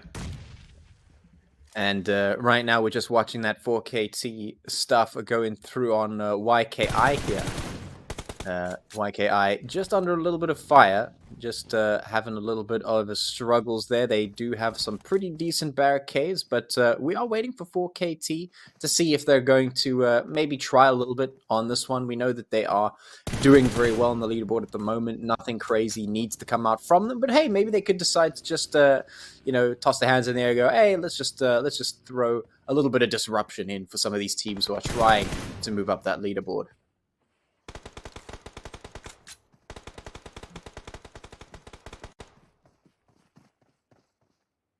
All right. So, Patchy, we still got about 14 teams right here left. You do see the boys from Stanford KT coming into a fight with the boys from YKI, and they're right here in a position where they are trying to spoil things. What do you think is the plan for Stanford KT right now? I mean, for 4KT, they don't have to do all that much. So for them, it's like, hey, let's find a good spot. Let's try and disrupt as many teams as we can. Let's maybe throw a bit of a spanner in the works for even the likes of YKI, who desperately need points. 4KT could be like, hey, we're going to choose you. And they just snap their fingers and, the destruction, the doom fist comes through and there's nothing you can really do about it. Maybe we'll see that come through, although perhaps not. I mean, it is definitely a possibility that YKI could win this fight, especially if 4KT don't really put their 100% in. But, yeah. I mean, knowing 4KT, who knows? Yeah, Yeah, no for KT. Who knows? You can't see that they are just trying to one get into that zone, but trying as much as possible to just see if they can continue to cause a lot of problems for several different teams who are trying as much as possible to qualify. For me, if you ask me, if we agree the Slime for KT is trying at this particular point in time to cause problems for teams, I would say the one team that they are probably thinking to themselves, hey, let's target and let's keep them away from the finals, right? I think that team will be Desert Flame.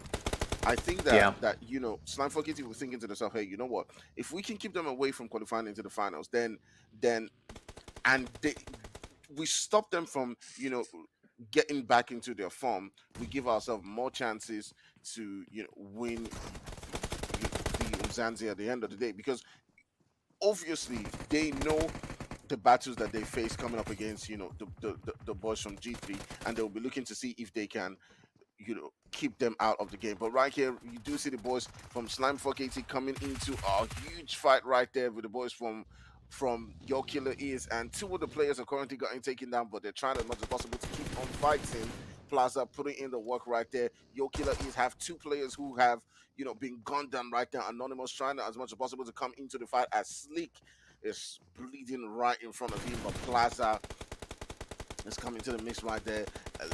The boys from Stanford Kitchen are trying as much as possible to get their revive in, as Zeus is now the only guy who is currently down, with Sleek getting taken out right there. The nade coming in from Plaza, taking out Anonymous, and I do believe it is just Caramel who is currently left up. Stanford Kitchen is having as much fun as they can right about now, and you can see Five now pushing in onto that position where Caramel is currently situated. Caramel trying as much as possible to see if he can take them out as quickly as he can, but they're pulling in from several different directions, and that leaves Slime 4KT winning that fight. So we do see the class, the absolute brilliance coming in from the way they pushed right there, and you can see that there's something about their body language that just tells me they are looking for Desert Flame.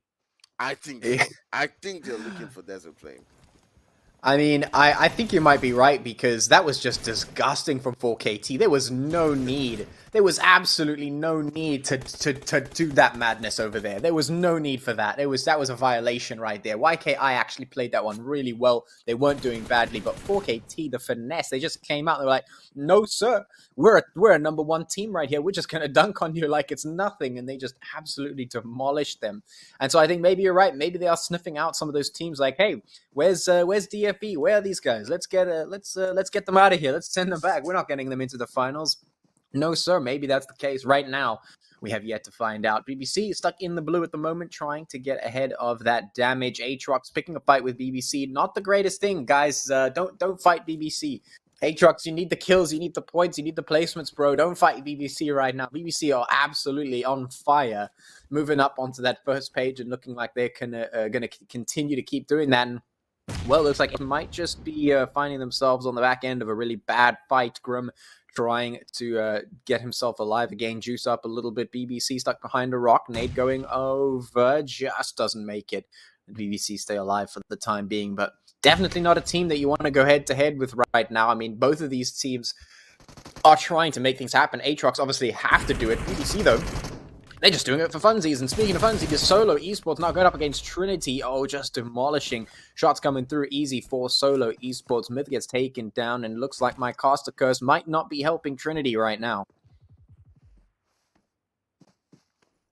Ooh, things not looking too good for Trinity as they're coming up against the boys from Solo.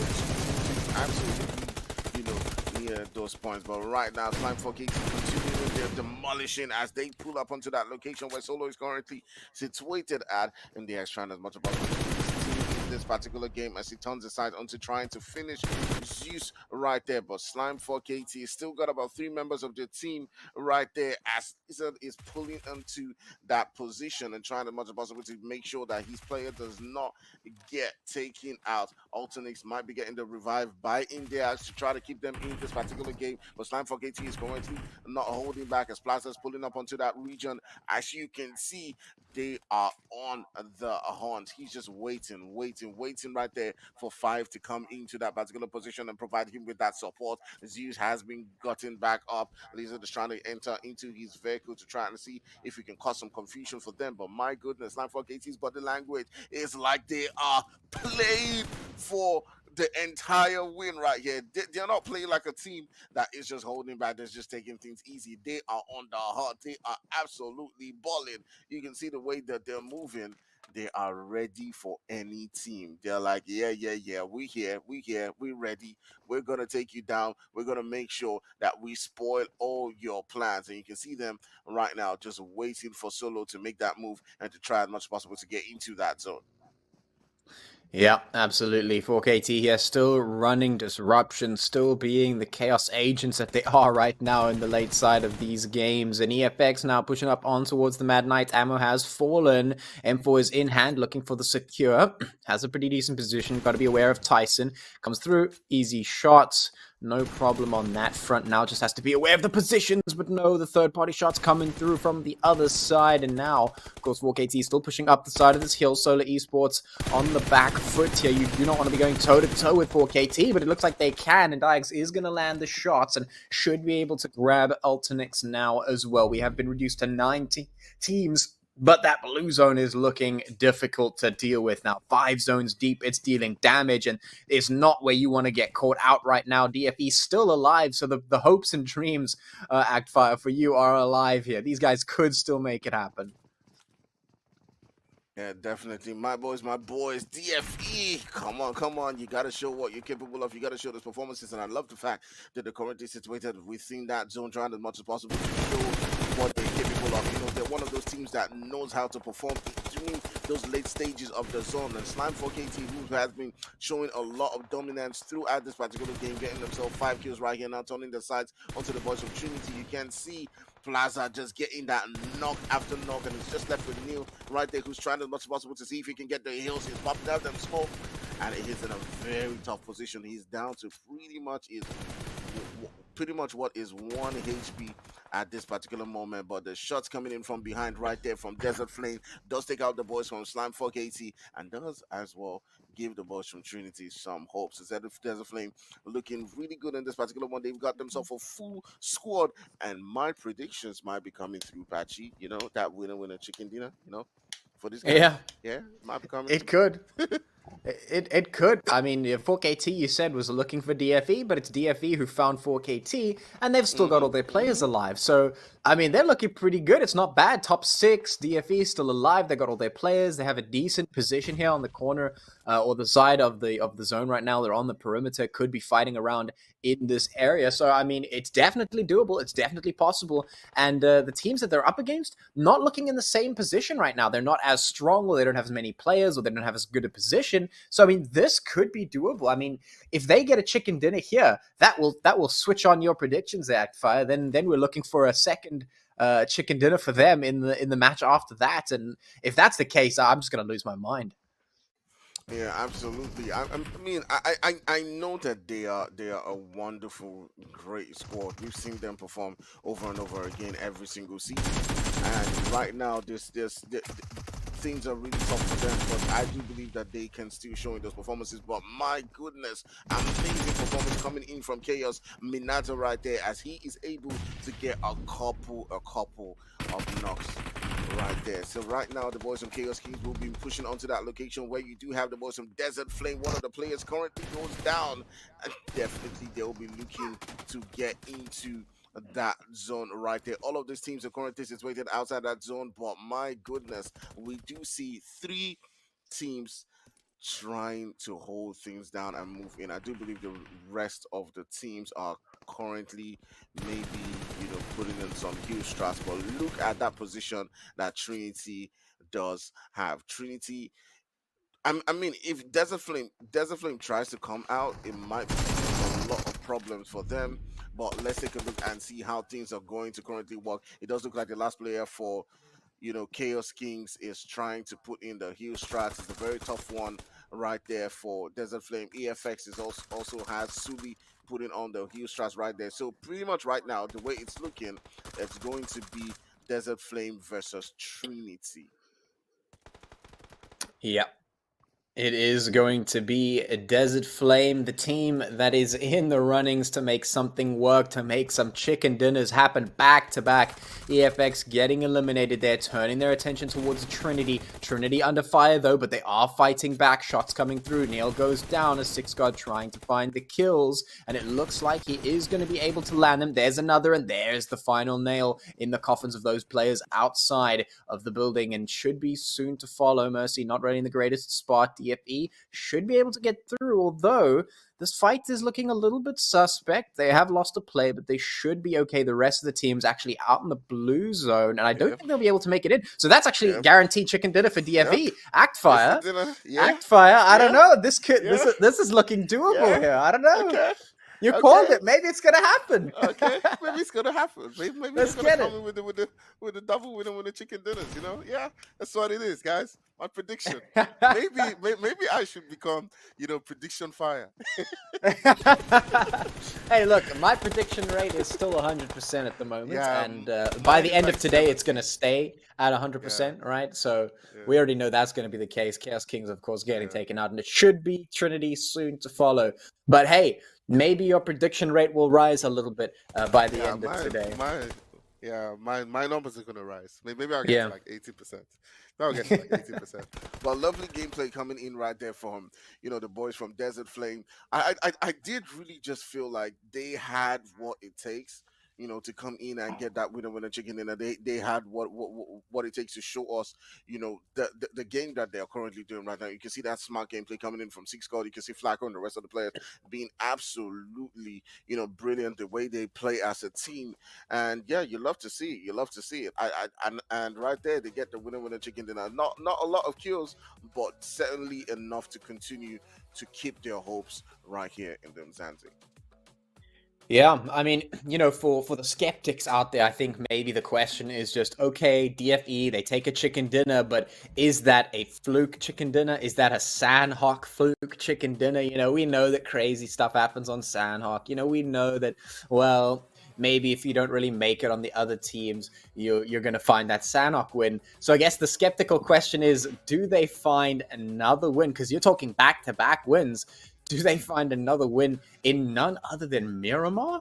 Oof. That is the question, Patchy. Will Desert Flame Esports yet again be able to find a win on Miramar? Unfortunately, history is a little bit against them. I know you wanted to see it, Actfire. I know you were clamoring for Aatrox to go back-to-back, but it's never been done for a reason, and it's extremely difficult to do, especially in these high-pressure environments that the semifinals do represent. However, Desert Flame Esports found themselves today not crumbling under the pressure, not crumbling under the fire, and finding themselves a great performance necessary to elevate them, not necessarily as high up as they would have wanted. Because unfortunately, Actfire, this is sort of similar to yesterday when we saw fairly shallow points distribution, only 22 points at the end of the day there for the side of Desert Flame Esports. Yes, it's going to help, but as we look at this MVP for this particular matchup, is it enough? Do they not need to do even more going into both Miramar as well as Erangel Part 2? Yeah, so for me, they even now need to do a lot more. Obviously, their confidence will be elevated after having such a wonderful game like this. I did feel like something about their body language changed when they took out that last member of Sanhok 80, and they probably just told themselves, you know what, Sanhok 80 is out of the lobby now. Let's go and win this. So yeah, that would put in some confidence into the game, and hopefully they can continue to play what they're known for, find themselves within that center zone, and try as much as possible to hold a good position and take on everyone trying to rotate in.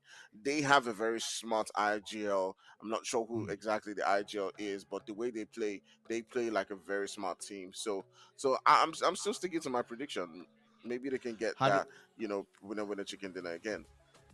Let's see exactly what the points distribution looked like coming out of this Sanhok map. Patchy, though, one concern I do have about this Desert Flame Esports roster, yes, they have managed to grab this dub CD. Yes, they have vindicated the 100% prediction rate from yourself. However, 6God is pretty much all of their eliminations. And every other squad that we've been seeing that have looked extremely promising, especially in Group B, but less so in Groups A and C, has been squads that have been, as time goes on, able to better distribute where all of their kills are coming from.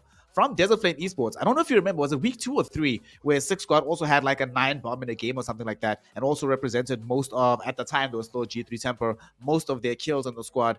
I'm not very sanguine about this particular arrangement because I do feel we're getting to the point of the tournament where you can't afford to just have one standout player anymore. Everybody needs to contribute, even though he's done all of the work here, giving them 22 points, 4 more than the rest of the teams chasing. I'm not sure if it's if it's possible anymore to succeed just having one standout player at this stage of the competition. Yeah, I mean, on that front, it definitely is a little bit of a difficult question because then, you're talking about, all right, we have our star player who's picking up the kills, we play around that. What happens if you drop into a map and you lose that player? Then you just fall short, you fall over, do you not know what to do? How do you react? I guess that's definitely comes into the question because, I mean, let's say that happens, you lose that player, that means you drop, 6 of the 7 of your kills in this scenario at least. So you have 1 elimination point and you have to start putting all your apples into the placement point bag and hope that without any eliminations further, you can somehow manage to get up there and make it happen. Definitely a difficult question, and I think I agree with you on that point where it's not giving me that much confidence in terms of being able to say, all right, well, they're definitely just going to be able to smash it out of the ballpark. I don't know. It's going to be a tough one. We were talking about this, the teams that can make it up. I was talking about DFE. I said it's DFE and Aatrox that I'm looking at to move up that leaderboard, secure their spots. It looks like that's going to be the case, but I said it was going to be difficult, and that has certainly proven to be the case. It wasn't an easy fight at all.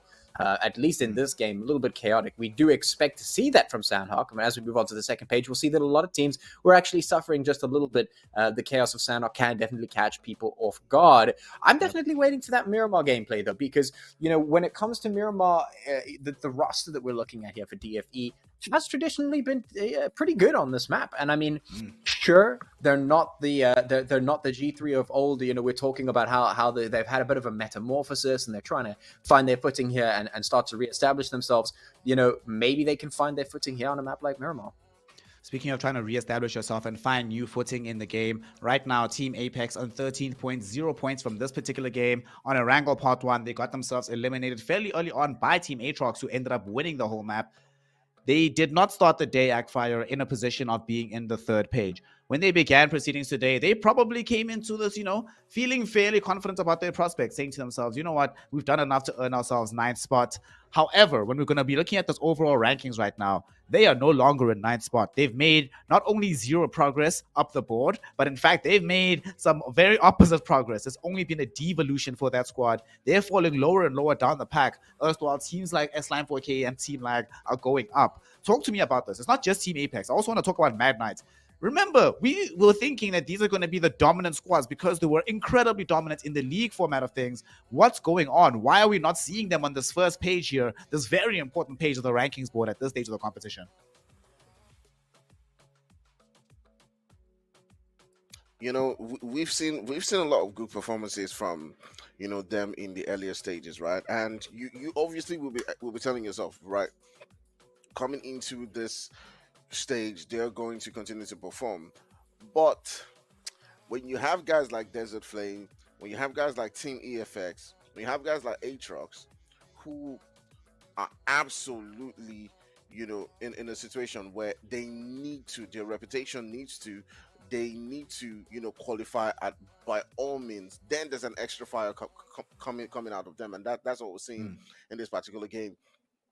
It's not even about skills. It's not even about gun skills right now. It's about that desperation to just perform well. And you could see from Desert Flame that every single move that they were making was calculated.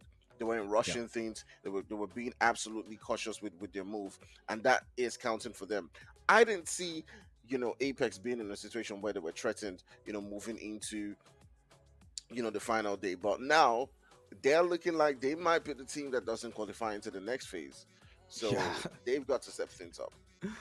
It's so scary. Team Apex now sitting in the 16th position. Desert Flame Esports, who just got a winner chicken dinner, still not good enough to get yourself into page 2. They're still sitting on that third page in the last 8 slots. Of course, some other squads that need to really worry. Although Aatrox have delivered an amazing performance on Erangel, didn't necessarily go their way on Sanhok, and it's reflecting because they're also close to that danger zone. They very recently joined in the top 16, so they could just as easily fall out of it. Of course, another squad we have to be worried about is from Mars there. 115 points from them in 12th position, but with 2 full maps to go here, Apache, I don't know if I'm feeling confident that they're going to be able to hang on here. They're probably hoping and praying right now that everybody else beneath them suffers like shock diarrhea in the next 30 seconds. But the way it's looking and the way the performances from Aatrox and EFX and Desert Flame, which we'll see on page 3, are looking like, I'm starting to feel very, very worried if I am a Farm Mars supporter right now at home.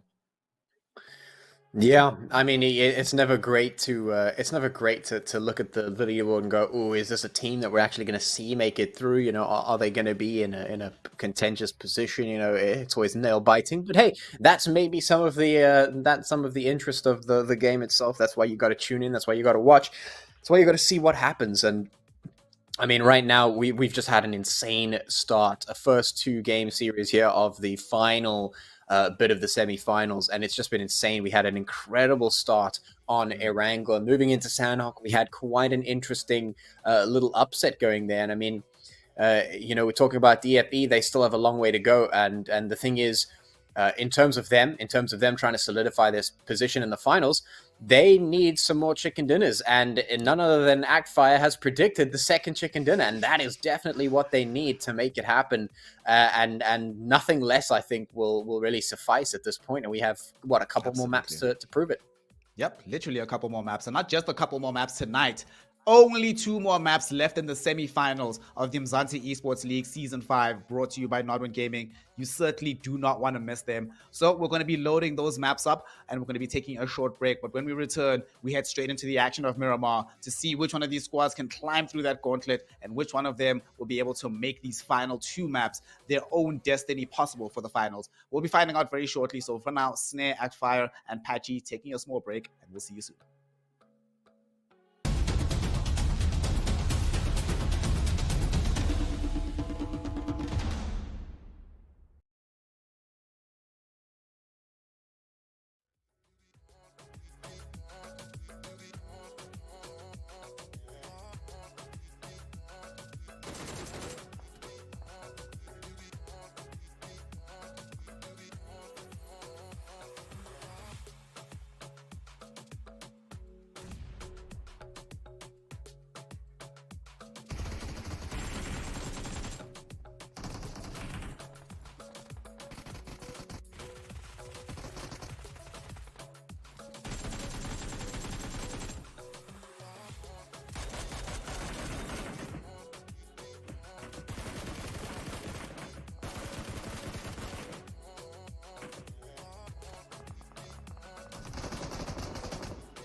Welcome back once again here to the Umzansi Esports League. Season 5 semifinals will be commencing and concluding this evening. And of course, we are now deep into these matchups as we are going to be having Miramar, the third map of the evening, gracing our screens. And if the usual track record of the semifinals stays true, we're going to be having a very different mix of teams at the very top of this Miramar. But of course, we're going to be finding out if that's actually going to be what takes place with both Patchy and Actfire. Actfire, are you still bullish on having back-to-back W's here for the side of Desert Flame Esports? Can it still happen? Did what you saw from Sanhok impress you enough that you think it's a guarantee of this occurring on Miramar? Guaranteed. Guaranteed. We don't want a chicken dinner for Desert Flames. Boom. Octopus has spoken. Octa Actfire has spoken with his chest. He is out here. 100% Patchy. It's never happened. Not a single time in Season 5 of the Umzansi Esports League has a team gone back-to-back on the WWCDs. And we've only had it happen twice, where one team has won twice in the same evening of events before. Is this going to be the night where that curse is finally broken? Are we going to have the back-to-back winners? Or is history just going to keep rolling as it normally has been within this season? You know, I'd really love it if I could just say, oh, I have the utmost confidence that we're going to see it. You know, we're going to break some records. You know, we're going to make something happen here. Season 5, first time, you know, in the season. I don't know. I'm not entirely convinced of it. You know, Actfire seems to be very much confident in the prediction. I don't know.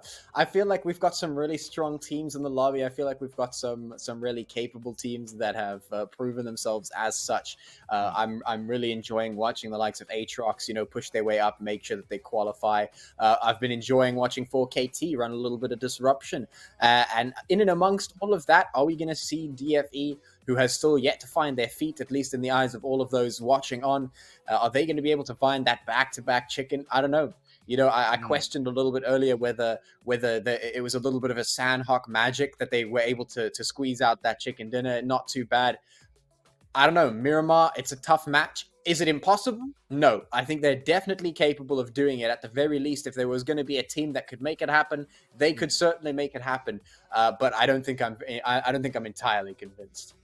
I'm not convinced either, Actfire, but our two teams who I'm extremely not convinced of this evening. Unfortunately, both Team Apex and Mad Knights, squads that were very dominant in the league portion of things, have looked very cold tonight. However, both of these squads have shown a propensity to perform on Miramar in particular. Do you think that this is where their fortunes are going to turn around? Because they need these points. If they get another 0 or 3-point games, both of them could easily find themselves in the bottom 8. So what do we make of Team Apex and Mad Knights? Are they finally going to perform yet again here tonight in the way that we've seen them do time and time again in the past?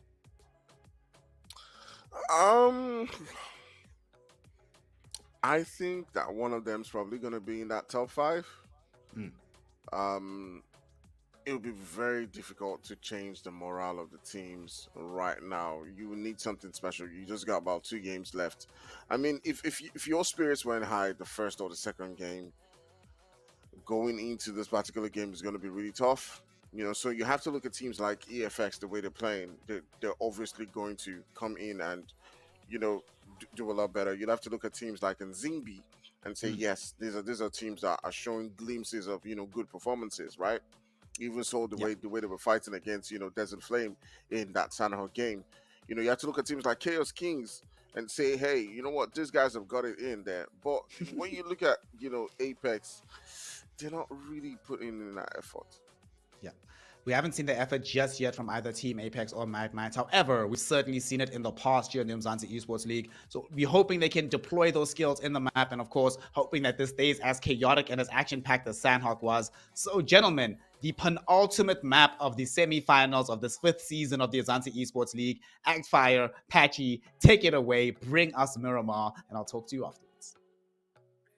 There it is. Thank you, Snare. We head into map number 3. We have completed the cycle, as it were, in terms of the string of our usual maps. It has been Erangel, Sanhok. We're over onto Miramar, which is the third and final sequence of maps. At least we do have one more map after this, but it will be heading on to Erangel again. So that's Erangel Part 2, as we mentioned in the beginning of the broadcast. But now it's map 3. It's Miramar. And we have a pretty decent flight path heading over from Impala to the western side of the map. Looks like the north going to be a little bit inaccessible, although some of the teams will still head in that direction. Not too much of a problem. Not any hot drops in towards Los Leones, so nothing crazy going on there. Backfire, I don't know. You're very, very convinced of this DFE performance, and Hmm. tell us, where does this begin for DFE here on Miramar? How do they get this chicken dinner that you're so convinced that they're gonna get? What's the game plan? I think one, they need to get in some early kills. If they can get those early kills, then their confidence will obviously be, boosted. Um, and then move on to rotating towards that center zone. So that obviously is what they need. But we'll see how that one plays out for them. If they can continue to boost their morale regardless of them getting those early kills and all that stuff. But you can already see them coming up against Slime 4KT right there on the kill field, as Six God does take out one of the players from 4KT right there, and that is definitely some real confidence boost if you are taking out you know the big boys, the big men. It's time for KT. That obviously will be boosting their morale. As you can see right there on the kill feed, two of the players from Time for KT have been gone down right there by the team G3, and it's a very, very, very crazy one. We also got the fight right here on ground between Mad Knights and Solo, two teams who will be looking to provide us some great performances right there. But my goodness, what an amazing confidence boost that will be for Desert Flame if they can take out the guys Slime 4KT from this particular game. Your confidence is boosted, enough to go into that center and take on any other team, Patrick. Yep, absolutely right. I mean, if you can take out the likes of 4KT right in the beginning of the game, you're going. You've got that confidence, you've got that momentum, and it should feel pretty good for the rest of the game because Miramar's a bit of a bigger map. You got a little bit more space. So if you start off nicely with a takedown of a team, what, you pick up 4 kills. That's 4 points in the pocket to start the game off with. You've got space. You've got time to loot. That feels great. So if that happens for DFE right now, that's going to be fantastic. Of course, 4KT not going to go down without a fight. Putting in the shots now, we'll get some down. So the kill feed is definitely giving us a bit of a story. Right now, we are focused on the Solo versus Mad Knights here. A little bit of a, I wouldn't say hard drop, but they have dropped very close to one another, at least in Miramar terms. And we do have some fighting across the map. We've got Your Killer Is versus Lag. Lag been doing pretty well all season long. YKI definitely need some points. They are very much in contention to find something and make happen. Not sure if it's going to be enough at this point, but what a nice nade coming through from Slick. Absolutely dunks on 2 of those players, picks them up, no problem. And now pulls the trigger for go in for that fight. And it's going to be up to Lag to try and repel this one. They go up, confirm the kill, easy peasy. Now they turn their attention in towards Fantasy. He's not in a great spot to defend. Has to make sure he doesn't get taken down. A little bit separated from the rest of the team. And YKI just going to come through. One's going to get down, but the team support is there. Not comes through, and 2K does go down. So Fantasy has hit the deck. Asib should be able to make this one through. YKI moving in just to close the doors. And there it is. No problem. Takedown of Lag. So it's going to be YKI actually picking up the first team elimination. And it's none other than Lag, who, I mean, they've been pretty good, but yeah, obviously they're taking a little bit of a back seat right now. They know they're A-okay for the time being. And yeah, not putting in all of the effort. They're going to let YKI walk away with that elim. Oh, the Boston YKI being absolutely outstanding in that particular fight, working as a team and getting themselves that eliminations right there. They've got themselves 4 eliminations so far. They need to continue to perform quite well because coming into today's game, they were seated right in 21 spots. So they need a lot of points to continue to perform and move themselves up on that leaderboard to be part of that top 16. But right here, Patchy, who are you give? I mean, for me, my predictions stand with Desert Flame, right? But who are you giving yours to? Yeah, that is a difficult one. Here on Miramar, I mean, it could, usually you would say something like, oh, well, it's going to be G3 or it's going to be 4KT. But now we're talking about a DFE that's been really trying to make that return to form or make their established new form here under this banner. And then we're looking at a 4KT that's not really operating on that 100%. So, now the title of who's going to take Miramar, who's going to be the kings of Miramar here at the end of the semifinals, well, it's a little bit of a different question. I mean, even I mean, even if you talk about someone like Mad Knights, you go, okay, well, they're great, they have fantastic performance, they're a very strong team, but are they operating at 100% either? I don't think so. I don't think we're seeing these teams, performing at full form. They're okay, they're happy on the leaderboard, they don't need to overexert themselves here, they can reserve their energy for the finals. And so our questions start to turn to the other teams that could be making a stand. Teams like BBC, maybe, who have been pretty good so far this season, been performing really phenomenally into overall at least, and been doing not too bad today. Maybe they start to pick it up. Maybe they find something. Maybe we could turn our attentions to solo esports. Maybe we could turn it to the likes of Aatrox, even, who have been looking really, really strong today. Very aggressive, very capable in the fights. I'm not sure. It's more up in the air than it usually is. I mean, if this was the finals, I'd be easily able to tell you who is looking super strong on a map like this. But right now, at the end of the semifinals, with so many teams playing back, with so many teams playing reserved, and so many other teams that are desperate to try and find their foot in the door and secure that final slot, I'm not sure. Amazing, amazing, amazing stuff. There's so many different teams who are trying as much as possible to put in their top performances, while some of them are just looking really regular, really lukewarm so far, not being able to put in their 100%. Like you mentioned, like Mad Knights, we saw some great performances coming in from them in the previous round. It is surprising to see them not being able to replicate that in the semifinals so far, so much that they're in contention for not qualifying into the next phase. We'll see how their performances do go out in this particular game in Miramar and even the next one in Erangel to see if they can move on to that next phase right there. But they'll be kicking themselves if they cannot make their way all up into that finals, because they have put in a great show so far in the Umzansi this season.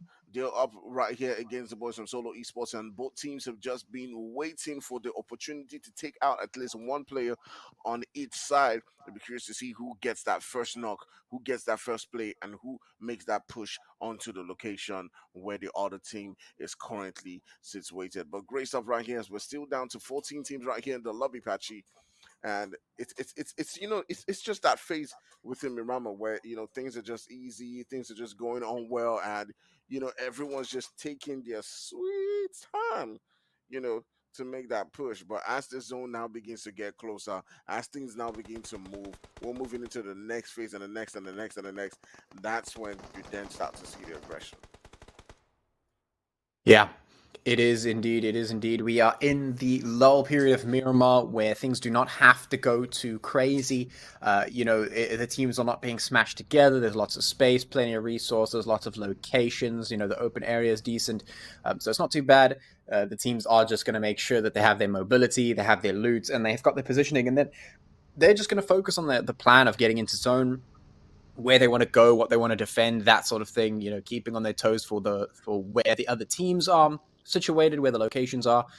Definitely is that particular spot. Of course, in Miramar, you have some of those long ranges, so we might see some skirmishes happening here and there, although certainly not as much as we may traditionally see. At the very least, we are 2 zones in, moving in towards zone 3 very shortly, and right now the teams are just getting themselves mobile, getting themselves positioned, and looking for something to happen in the future. Yeah, lovely, lovely, lovely stuff. We're now moving into that next phase. We do see the boys from AFX, who we did talk about, trying as much as possible to qualify. And I do see them, qualifying today, whether it's the performances in this particular game or the next. I see them going up on that leaderboard and moving on to that next phase. Suli is a very, very experienced player, as well as Mercury and Nico. So I do see them being able to throw in those performances right there. So whether they do win the match or not, I do see them getting enough points to be able to move on to the next round. But Desert Flame is a team that I'm currently, putting my money on in this particular game. So guys, do not ruin my career as, see them in that center. You see, they're holding a good spot in that center. So they shouldn't ruin my career as an octopus. Okay, I'm trying out as the next big octopus. So yeah, there's a flame for the win. Let's see if they can get that back-to-back winner chicken dinner. You can already see several different teams now beginning to rotate towards that zone apex. Another team that needs to perform. absolutely needs to perform. In fact, if they do not grab a lot of points in this particular game, they might be seeing themselves all the way into that relegation spots and trying to fight out of there in that final game in Erangel, Patrick. Yeah, could certainly be. There's a lot hanging in the balance here for some of these teams. They want to make things happen. They want to try and get ready, get busy. But the question is it going to happen? Is it going to be in time at the very least? Are these guys going to be able to kick it into gear? Or which teams at least will be able to make it happen? YKI starting out the match pretty decently. 4 kills in the pocket here on Miramar. Not too shabby whatsoever. That's 4 free points. But in terms of what they've got to make, I mean, it's a lot. They've got to make a lot of points. They've got to make a serious comeback here if they want to make anything substantial happen. But it's not impossible. They have 2 games, this one and the next. If they perform decently on both of those, maybe it's possible. Right now, though, there's a lot of teams vying for it. A lot of teams want to make something happen. A lot of teams trying to get busy, trying to find that foot in the door, that leg up on the competition.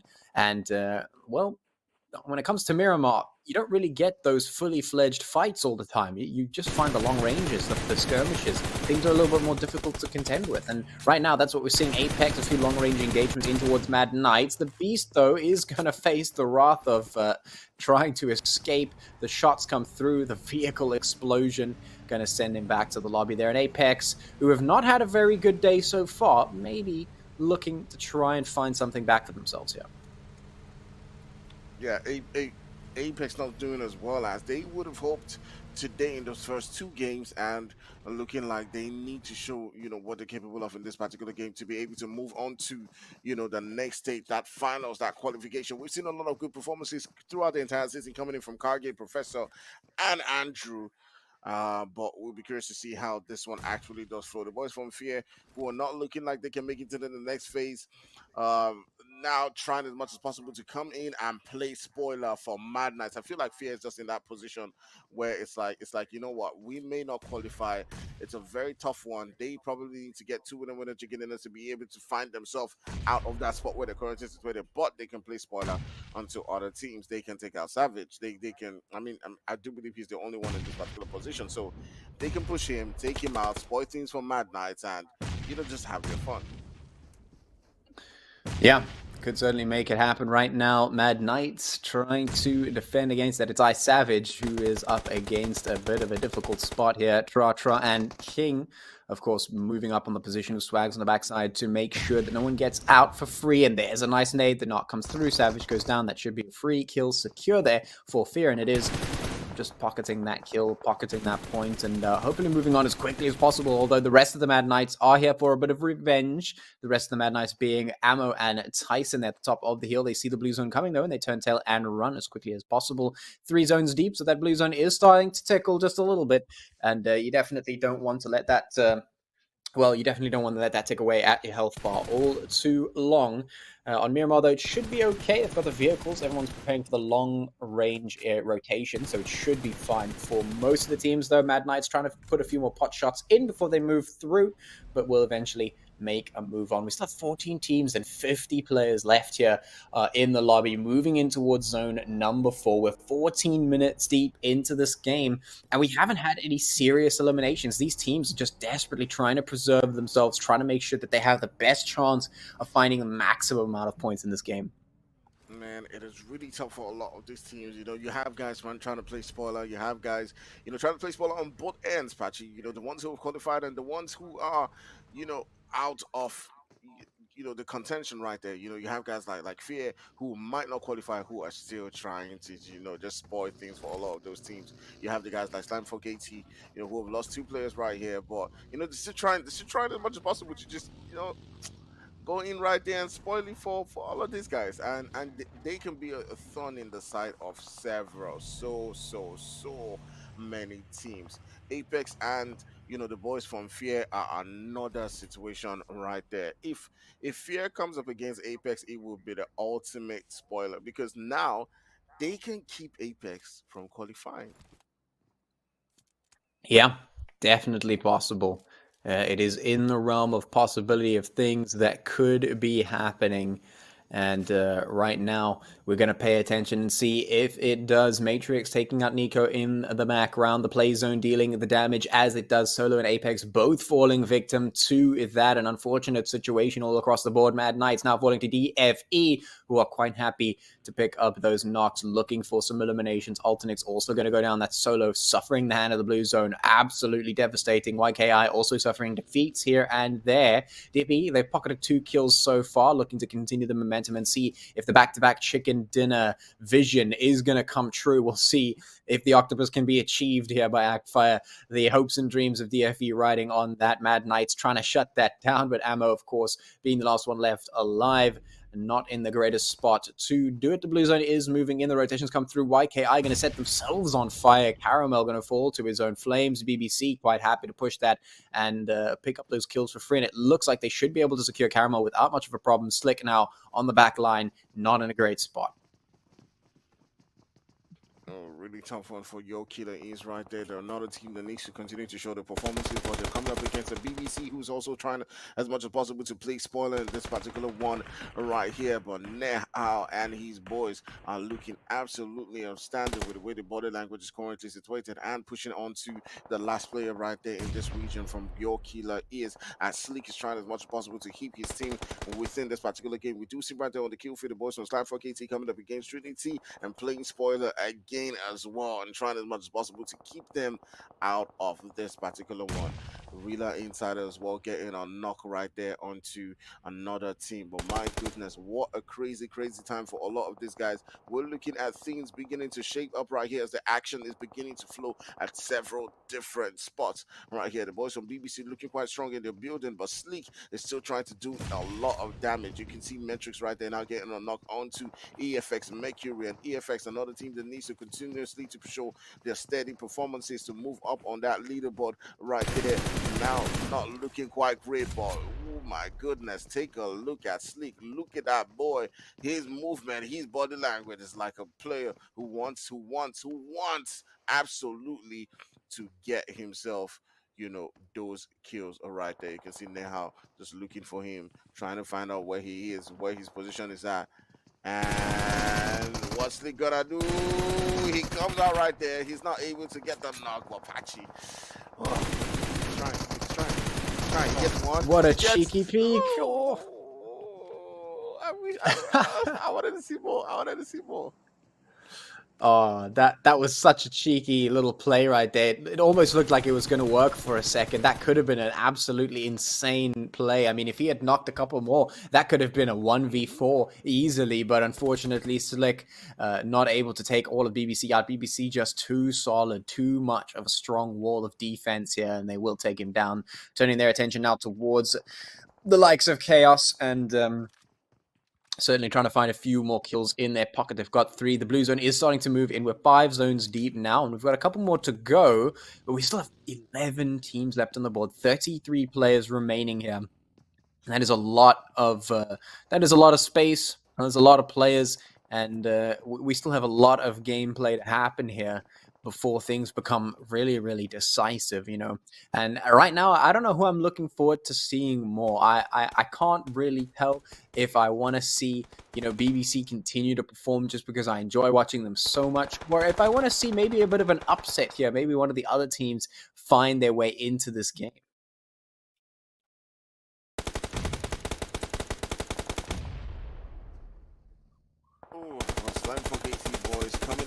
Particular one and showing what they're capable of, putting in the spoiler performances right there. Rila Insider going out as the boys from Trinity putting in the work right there, getting a couple of knocks. Trinity as well, another team that needs to continue to show those consistent performances to qualify from this round, putting in the work right here, trying to get those kills. But Slime 4KT is on their tail as Messi goes down, and Slime doing what they absolutely are set about in this particular game and being that spoiler team right here. They've gotten themselves 1 knock on that team, and you know they most likely have gotten that confirmation because the boys from Trinity have now left that position and moved on all the way into that zone, Patchy.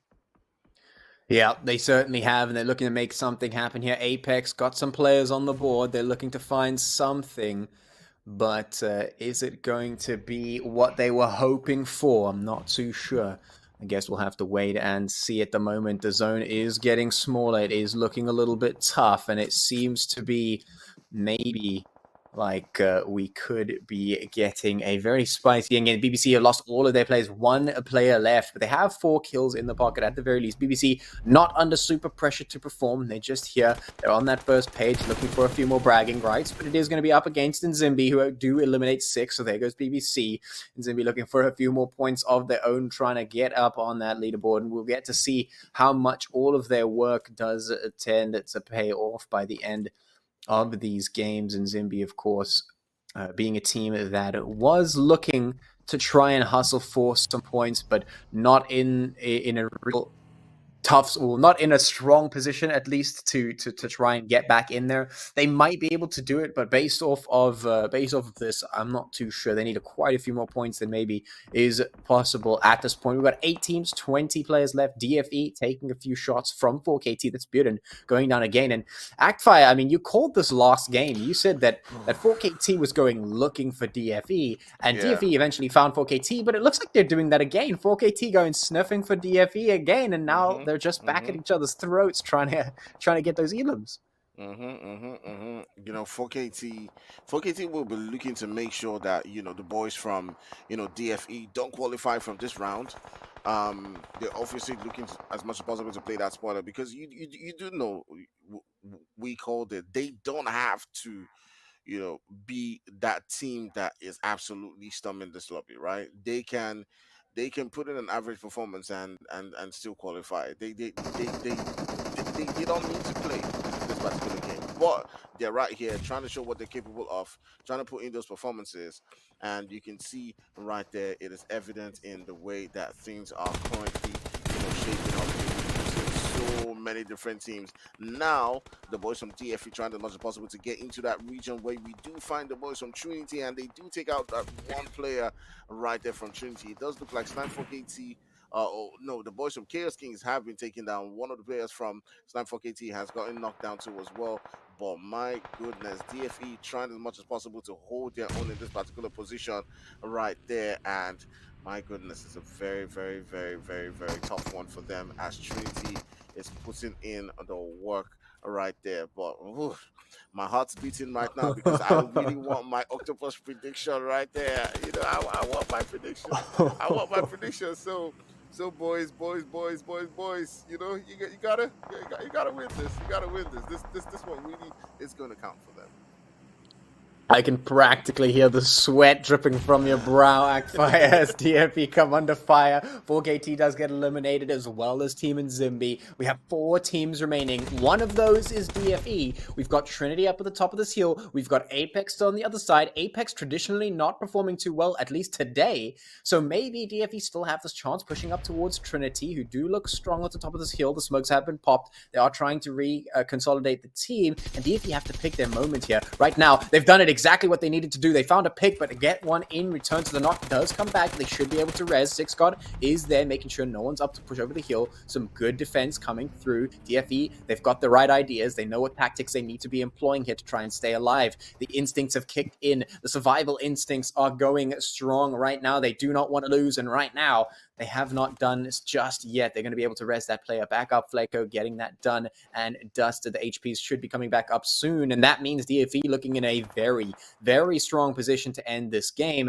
Up against the likes of Apex now, who have a considerable amount of players. We've got Zinc and Ammo from Trinity and Mad Knights, respectively, snaking around the map at the moment, trying to maybe find some lone wolf victories here. Could throw a bit of a spanner in the works when it comes to DFE's plans, but right now, Actfire, I find it absolutely insane to think that your octopus prediction might come right. Your big, beefy bonanza prediction of back-to-back chicken dinners for DFE that we thought totally far-fetched, now becoming a little bit more of a possibility.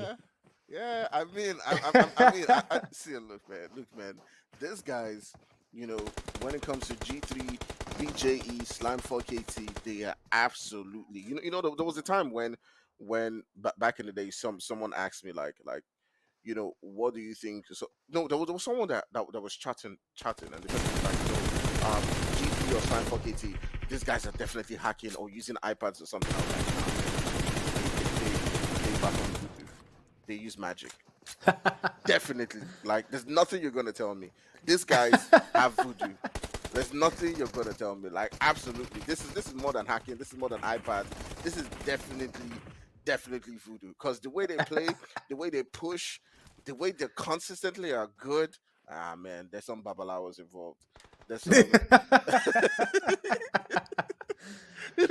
It is obviously absolutely magical, and that's exactly what I did expect on this final day, that Desert Flame was going to come in with some amazing performances, and that is what you're seeing right here. Desert Flame looking quite strong right here as they're taking down Andrew. It is just left Rikage and Yesha, and this is looking like, oh, Octopus Fire! Octopus Fire! Yeah! No ways. I I can't believe it. I can't believe it. It is what it is, I can't believe what I'm looking at. It's absolutely insane. I didn't think your prediction would come right, but it did. And right now, that is absolutely insane, because not only does that secure your prediction, Actfire, but I think that might just secure my prediction as well, because I was talking about DFE, I was talking about Aatrox, and well, here comes DFE with another chicken dinner, and not only that, 9 elims and 24 points in total to finish that game off. Incredible performance from Desert Flame Esports, the first team in Season 5 of the Umzansi Esports League to go back-to-back with the winner-winner chicken dinners. We mentioned it before the game, Backfire, that we know Desert Flame Esports is a team that performs extremely well on Miramar. We see it here today. They did incredible things all across the game. It does result in them getting this win, and as Patchy mentioned, we will now probably be seeing them head on over into a higher position in the top 16, and where they should be feeling a lot more comfortable about their position, especially considering that all the teams that they would be legitimately worried about chasing them in the pack aren't necessarily the teams that we saw doing extremely well on this Miramar matchup. So in retrospect here, Actfire, talk to me about what do you think Desert Flame Esports did. I mean, we know that they're very good on this map, but what did they do today that every other squad wasn't doing? And why is it the case that they've unleashed this power only today, when it's the last possible moments of the top tournament? For me, man, I just feel like what we're talking about during the game. Guys like 4KT, BJE, G3. The edge that they have above every other team is that there's this magical ring that they all have. I think there's a cord of some special magical powers that those three guys have, and they can unleash it at any particular moment. I've seen 4KT do it regularly. G3 not as much, but they've done it as well. So I just felt like before the game started that G3 was going to do that. I felt like, nah, man, we're going to see them in there. The gods of PUBG are going to keep G3 in this game, and that's exactly what led me to my Octopus prediction. I mean, certainly they've been saying their prayers to the gods of PUBG, and they were very much blessed in this particular game. We'll see if they were blessed enough to also claim the MVP vote overall. Probably going to be a very close one in this regard, but the performance out of the Desert Flame Esports lineup, they would probably earn and deserve the one MVP vote. It's not going to be going towards them, though, because ultimately, one thing that we were talking about earlier here, Patchy, is can Desert Flame Esports perform in conditions where 6 squad is not doing the most? Clearly, given that the most eliminations on this map was 3 coming out of Slick from Killer is, clearly Desert Flame Esports does have what it takes to get a bevy of kills, a ton of placement points, without necessarily putting all the pressure onto 6 squad by himself. Yeah.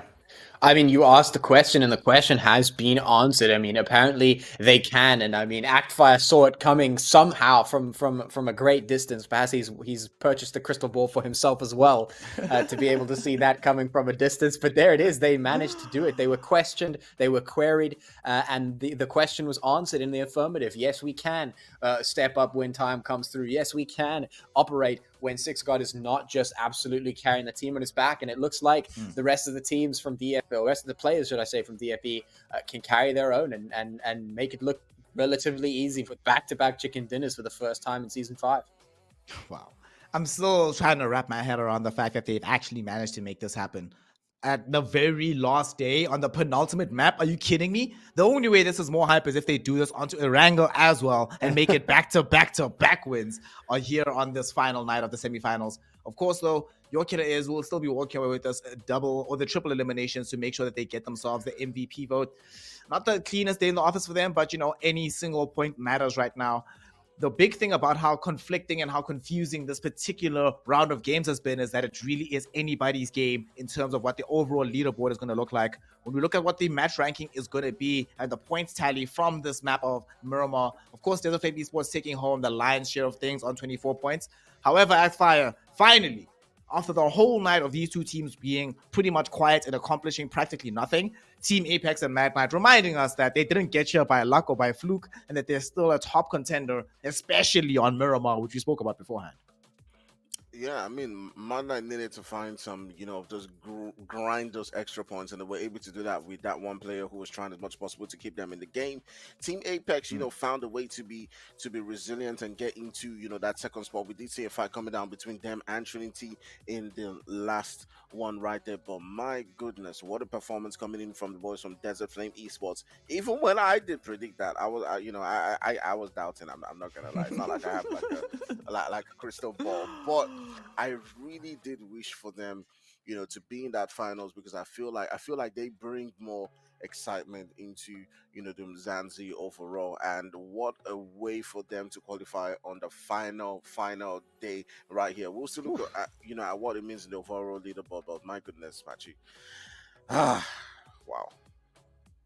Wow, indeed. That's all you can say. Wow. Desert Flame Esports, 24 points for themselves. 18 for Team Apex. Mad Knight also getting a decent tally. Here, when you look at page 2, though, some of the squads we have maybe a little bit more trepidation about. Team Aatrox, despite being able to pull off a winner-winner chicken dinner earlier in the evening, the performances have been sliding a little bit towards the negative. Not only them, but Solo Esports as well haven't necessarily been able to accomplish anything over the last 2 maps. A bit concerning for me here, Patchy, especially considering that, especially Aatrox, this team is not safe by any stretch of the imagination. They are right on the brink. If you're a Team Lag, a Chaos Kings, whatever, you can sandbag a little bit, but this cannot happen again, especially once we get to the ultimate map of the semifinals. It feels like Aatrox might need to pull out another 15 to 20 bomb just to stay in the top 16.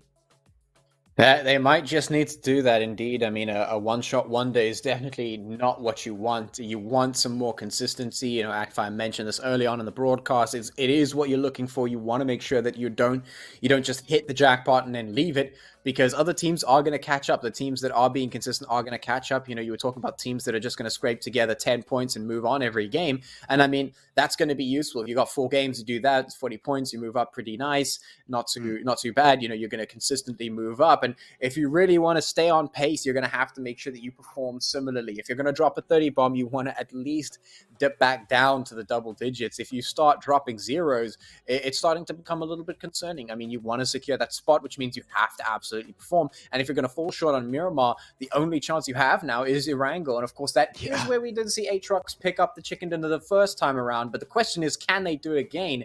I mean, DFE have proven that you can take chicken dinners twice in the same day, but are we going to see that again?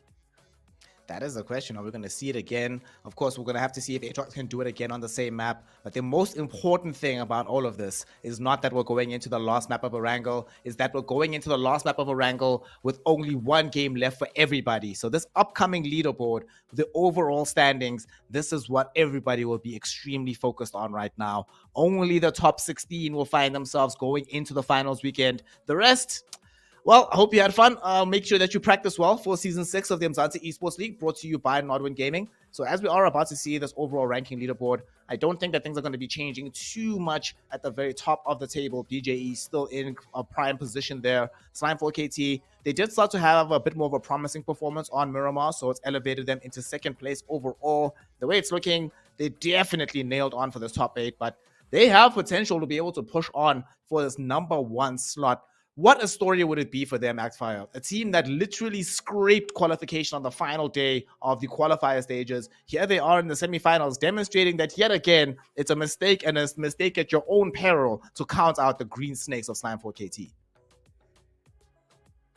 Yeah, definitely. Sanhok is looking like, if they play this last game, they will be claiming that top spot because they're just about 3 points away behind BJE. But absolutely amazing performance coming from them. Being that team that was struggling in the last round, coming in and claiming that number one spot is really really great. But also don't rule out Reliance either. Reliance either is looking like a team that's just 6 points away from that top spot as well. So both of them are in contention to grab, that first position. Well, even lag. Yeah. Even lag. I can't rule out lag as well.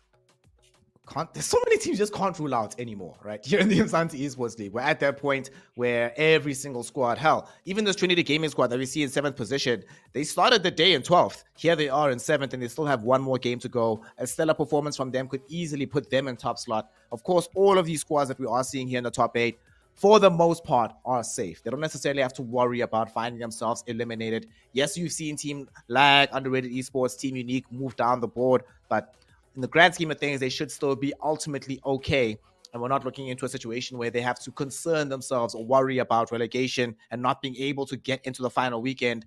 The squads that do have that concern, though, Patchy, are these squads here on the second page. The distribution of points between BBC and Team EFX, barely anything. 18 points. You can pick that up in a single game, especially if it's a game like Miramar, where we can see what those wins can accrue for you. Everyone here is in danger. The team, of course, that's in the most danger is From Mars, since they do not have an opportunity to play. Are we thinking mathematically they're done, right? I don't see a world where From Mars gets to stay in this one. I think it's over for them, very sadly. So if you're a From Mars fan, you probably have to accept that the squad is done and dusted. The question is, though, the other squads around them, Chaos Kings, Solo Esports, Team EFX, do you see anybody else here, Apache, dropping down to a similar fate as From Mars? Or will, especially a team like Solo Esports, who was like second, third in the league, will they be able to re-bring that performance and shoot up into the top 8 after this final map of Miramar? I don't know if we can really say that that's the way that we need to even be looking at this at this point. As you said, Mars definitely going to be scratched out most likely, but at this point you can consider that Solo is probably going to be able to put some points on the board at least, and EFX as well. Definitely able to put some points on the board. I think the real question is when we look at this page, are these teams going to be able to scrape enough together to make it happen? Because Aatrox following very closely behind, 110 points, right on the verge. They are in position number 17. We've got one map left. It's not even a case of, is Solo going to get points? Is Aatrox going to get these points? Are they going to dislodge From Mars? Is this team going to be able to get enough points to go, okay, let's make this happen? I think they need like 4 or 5 points. It's not much, but they need to get them. It's like, it has to happen because we just saw Aatrox go out with 0 points. If that happens again, they're done. Yeah, if that happens again, they're done. A team in Zimbi cannot post up double digits again. They're probably going to be done as well. Pretty much every single squad are out of options. We saw, of course, on map number 1 of Erangel that Aatrox, gathering the strength of desperation, were able to make an incredible push, but who knows whether they'll be able to replicate that performance again. You know that the competition is tough here in the Umzansi Esports League, brought to you by Nodwin Gaming, when several of these squads who have winner chicken dinners still find themselves in the bottom 8, still find themselves out of contention for getting into that finals weekend. And it's also very intriguing to me that we still have these two squads in 17th and 18th place of a team in Zimbi as well as Aatrox, who have an opportunity to climb into the top 16. Of course, that means that they have this one final map. The ultimate map on the side of the Umzansi Esports League will be the Erangel Part 2. Let's see how it all will conclude after a very short break. The final one of the semifinals, so you do not want to miss out on what happens afterwards. Come back soon to join myself, Snare, with Actfire, as well as Patchy, for some more and some finale of the semifinals here in the Umzansi Esports League. We'll see you now.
Welcome back, one and all. We are here for the Umzansi Esports League, the semi-finals of PUBG Mobile here in the 5th season, brought to you by Nodwin Gaming Africa. And of course, this is it, the last map of Erangel. After this, nobody has any extra opportunities. Nobody has any other way to get themselves into the top 16. Without any further ado, we've spoken so much about these teams, spoken so much about these stakes. We're just going to now let the gameplay speak for itself. So Actfire, Patchy, for the last time in the semifinals, take it away. Tell us who's coming into the top 16, who's going to the finals, who's going to make their destiny their own. We'll find out with y'all, and I'll talk to you afterwards.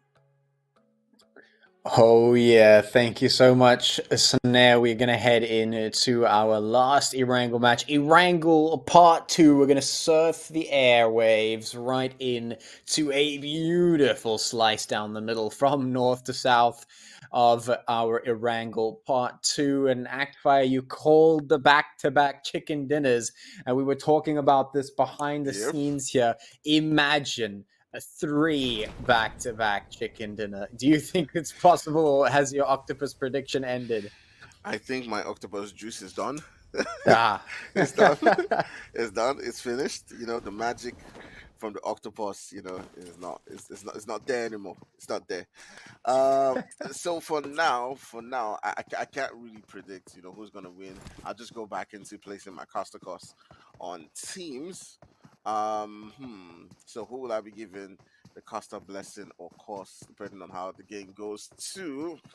I would say I'll give that to EFX because I feel like they are in a very tough position right now, looking to qualify. They're sitting down in that 16th spot, a few points, and they go above Mars.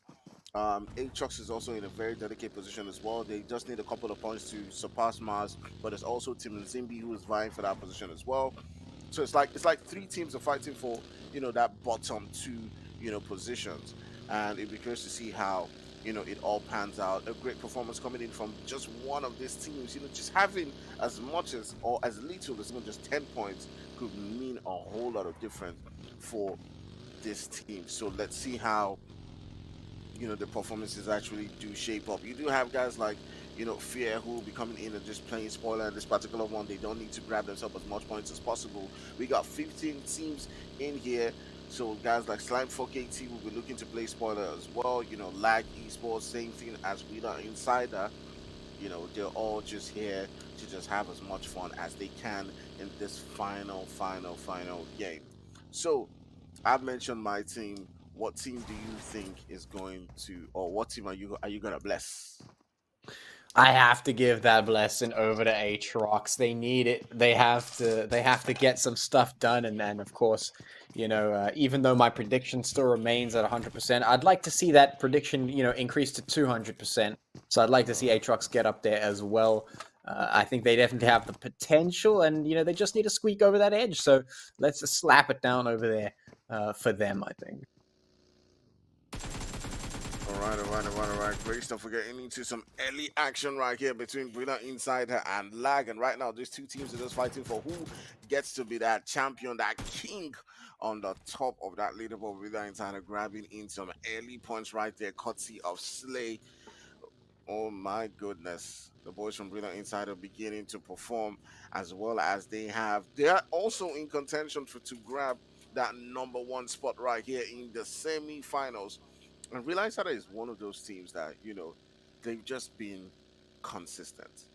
Patchy. Like it's not like, for me, it's not like I've seen like back-to-back winner chicken dinners from them or anything like that, but they just managed to just be that team that is able to grind average results, and then once in a while, boom, good performance. But consistently, they're getting the 10 points, 15 points, 20 points. Like they're just grinding it, whether with kills and all that stuff. And you know, it's not really like, oh, they're coming in that top 5 every single game, but they're still racking in the points.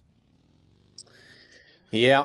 Indeed, it does seem like Guerrilla Insiders just play consistently. They make sure that they do not drop down low all the time. They keeping up on that leaderboard, keeping the double digits, keeping the performances stable, and once in a while dropping that little sparkle in the dust, you know, that cherry on top of the cake, just to make sure that they continue to move on up. And that is what they're doing. Performances pretty good so far this season, and looking forward to seeing what they have to offer us come, of course, the next round. But of course, we will have to wait and see for some of these other teams who are wanting to get into those spots. BBC, of course, not one of those teams. They're sitting quite happily at the moment. Nothing too crazy for them. Should be quite a-okay with this, although they have been performing today just for the sake of making things difficult for some of the other teams. It's been pretty good to see, but right now, we're going to have to wait and see if it's going to be enough to knock some of these teams out of the finals, out of those qualification brackets. We'll see. At the moment, though, it has played out relatively quietly. Erangel part one was pretty intense to start out with. We had some very early battles, some early elims coming through. Some kills getting pocketed. We saw Aatrox looking really spicy, really well-oiled, really strong and aggressive. But right now, we do not have a repeat of that, so no crazy heart drops, nothing too insane going on. It looks like the teams have just become a little bit more stretched out here, a little bit more willing to wait and play the slower game, play the long game, get set up a bit better before they throw caution to the wind. And that makes sense considering how many points and how much is at stake and what's on the line right now. So yeah, we're just going to have to wait and see who is going to find the fight first, who's going to pull the trigger first, and who is going to be first to fall. Right now, DFE chasing down some prey. It's Tratra in the crosshairs of Maestro, who is looking for something, and DFE looking to go hunting here. A little bit of a Grand Theft Auto in terms of the vehicle battles now happening as they roll on up, looking to secure a spot against Fear. Oh, DFE trying as much as possible to be absolutely crazy right there as they're pulling up on the boys from Fear, trying to get those extra kills because this is what they absolutely need. They may not be able to grab that winner chicken in this particular game, so they need to be hunting in for those kills to continue to push up on that leaderboard to make sure that they do not get any surprises and qualify to the next round. I do believe that they've put in the amount of work that's actually required for them to move on to that next round, but they've got to be absolutely careful and make sure that they guarantee their next spot. As you can see, that's exactly what they're trying to do here. But the boys from Fear could actually be playing spoiler in this particular one and find a way to fight their way back against the boys from Desert Flame right here. You can see King and Swags and the rest of the players trying as much as possible to pull up onto that position where their player is currently situated at. Tratra trying to pull up onto that position where King is currently situated at, but you'll be curious to see how they actually shape up in this particular game. King is trying to retreat onto that position where Lens is out. We see on the kill feed, Rilla Insider still putting in the work, taking down one of the players from Solo Esports. They are definitely looking to grab that number one spot, but Tratra right here trying to flank around to see if he can be a thorn in the side of the boys from GT, and let's see how it goes. Yep. Let us see how it goes indeed. Tratra, the man with the plan so far for Fear, has managed to find a knock onto one of the DFE players, and with DFE being so spread out, it is becoming a bit difficult, though the retaliation is swift. Here comes Swag, looking for some payback, though. M4 in hand, the shots are coming through. Fear looking to reconsolidate the team and try and find a different spot somewhere else. DFE managing to put some damage in, but no one else will fall. Buden should get picked up here, no problem. DP comes out for Flecker. We know how absolutely crazy he can be with that weapon in hand. But can Fear survive this onslaught? So far, they've been able to. Lens and King have retreated off onto the back line, but they're going to be able to stay there for much longer. Six Guard turning his attention in that direction. The Scar is in hand, looking for something through the smoke. Not able to find anything just yet. A few pieces of damage is done, but that vehicle is there. The mobility is there, and Swag finds a great angle from the top of that hill. Lots of damage done to Maestro. That's going to send DFE into a little bit of panic mode. Retreat back inside the houses, try and look for some medding. maybe, hopefully, get themselves back to full HP. But look at these shots from Swags, just absolutely fantastic so far. He's been a menace to DFE, and, well, it looks like DFE are going to be hiding as much as possible in this building from the crosshair of Swags.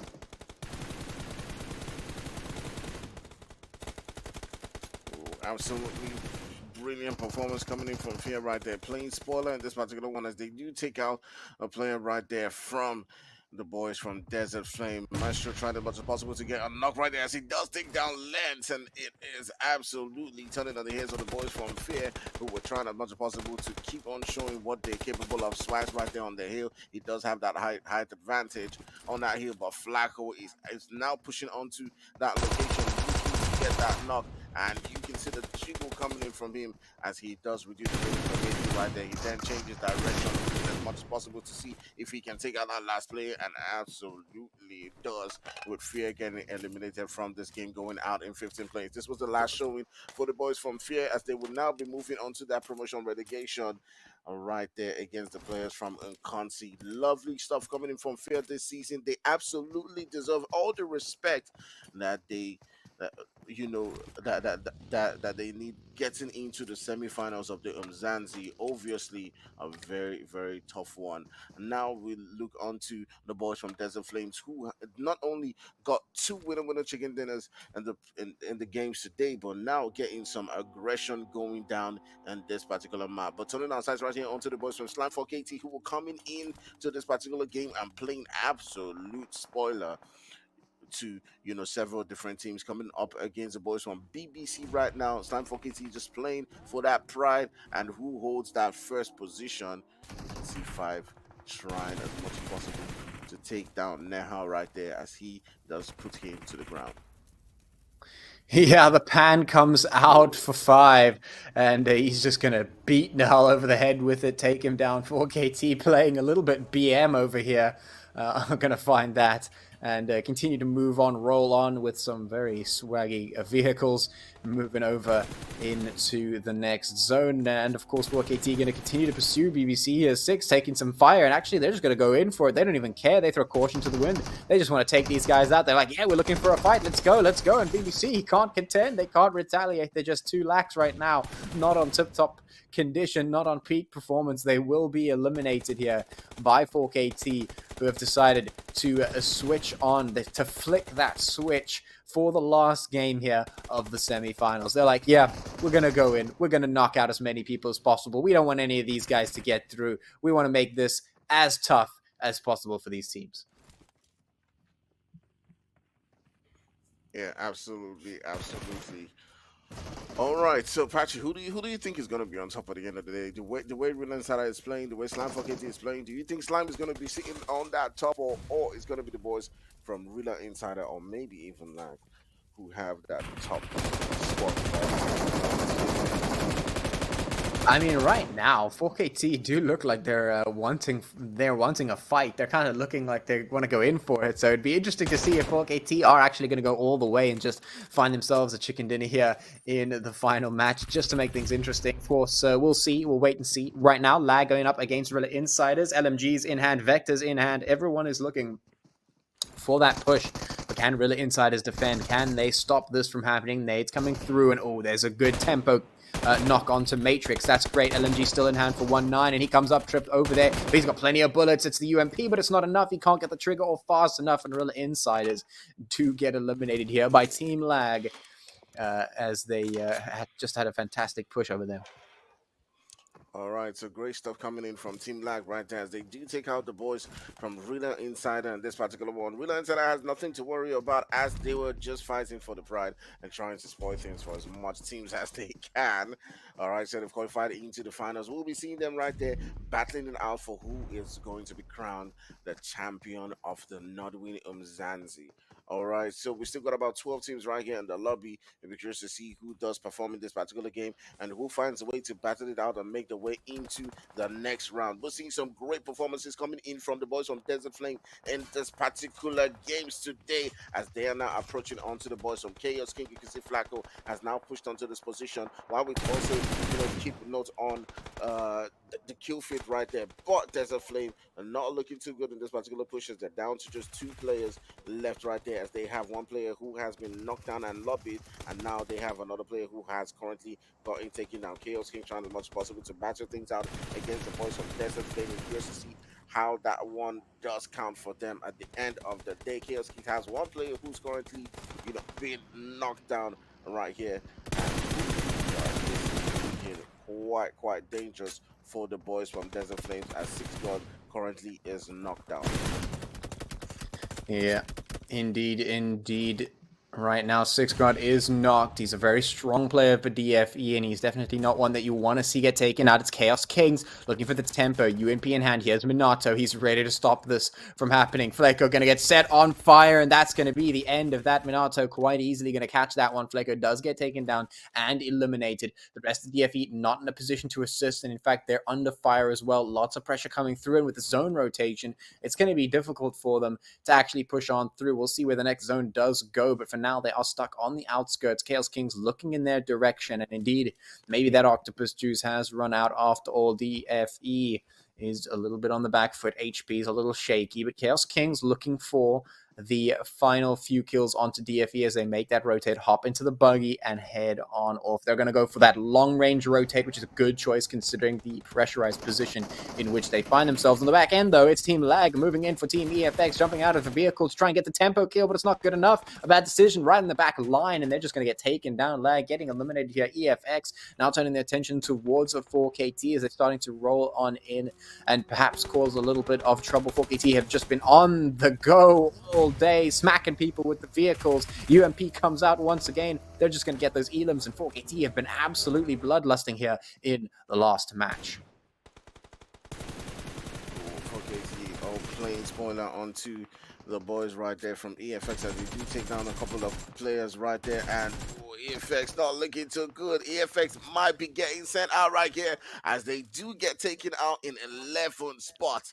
This is definitely not looking good for EFX, as you do have the boys from Aatrox looking to qualify as well, but Aatrox also gets sent out of the game right there. That may be good for EFX, as they might just be able to qualify right now. But you also still got the boys from Team Nzimbi who are looking to get into this one right here. So it'll be crazy and great to see at the end of the day who does make their way into the finals right there, as it is just left with Team Nzimbi to try as much as possible to battle their way into trying to qualify into that spot within that top 16, and we're curious to see how that one does actually play out for them. The boys from Apex right now trying as much as possible to hold a good spot within their zone. We still got the boys from Desert Flame who still got about 2 players left. They had 2 players right there, so we did see earlier on getting taken down by the boys from Chaos Kings, and Apex still trying as much as possible to put in some damage in this particular game. I think they're okay. I think they'll qualify. I think they're fine. A couple of teams below them have gotten taken out, like the boys from EFX. But we'll see how that one shapes out at the end of the day. So for now, they just got to keep on doing their thing. Slime 4KT is in the game, trying to cause as much damage as they can, right next to the boys from Mad Nice, Ammo Win, and Tyson trying to put in the work right here. Oh my goodness, what a crazy day it's been so far, with so much action going down. No teams holding down, no teams backing out. And right now, we're just seeing things beginning to pop off. Yes, indeed, we are. We are 9 teams remaining, 30 players left on the board here. Apex now pushing on forward in towards 4K2, have been on an absolute roll so far. Apex still in the game, looking to make it even better for themselves. Mad Nice under fire as well. Professor looking in for 4KT, who are in a little bit of a shambles in the back line. They've been going ham, but it has left them in a pretty difficult position that they are finding it tough to work out of. Apex still keeping themselves alive here on the top of the hill. The zone now moving in. We're moving in towards number 5, so things are getting very difficult. That zone is going to start restricting space in a huge way from here on in. Team's going to be forced into the faces of one another. Mad Knight's now going to be under fire from 4KT, who are trying to push on through and potentially find some kind of a leg up here. 5, a little bit low on HP, but ultimately they are on the back line of Mad Knights. They do have a nice little cove, but is it enough? Defended from 4KT. The nades are flying, We'll see if they land, though. Mad Knights just finding a little bit of fire on their heads, making it a little bit tough to push forward. The Beast still looking for a few kills, though. He's not deterred. He wants to find some more knocks for the team, a few more points in the pocket before we get into the end game. And, well, this is a great time to do it. The Beast now scouting out the surrounding area, making sure that no one is just going to overpush on the side of 4KT just yet. Just keeping a weather eye out to see if they're going to make any cheeky pushes right now. It's the blue zone that is the attention, though. You have to start thinking about it. The Beast still putting shots in towards Apex, but it's not resulting in any kills. No knocks just yet. And Apex, of course, going to be rotating as quickly as they can. A smart decision, considering the rotates definitely have to come through for these teams. There's still 9 of them. Lots and lots of players to squeeze into this zone right now.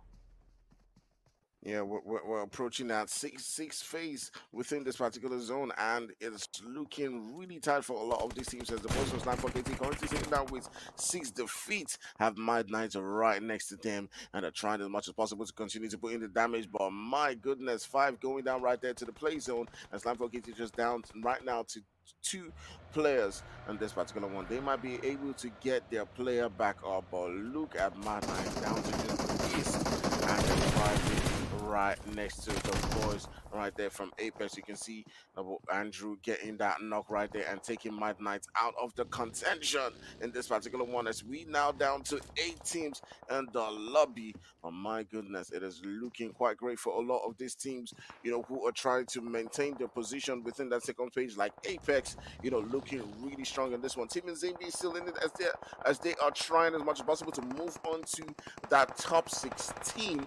And then Zimbi, one of those teams that we're talking about, you know, they've got to put in a mad performance if they will be looking to grab themselves all the way into that final stage. And won't it be a great spectacle, Patchy, if we can see a team like Zimbi who have struggled and tried as much as possible to grind it out, finally being able to make it into that fight.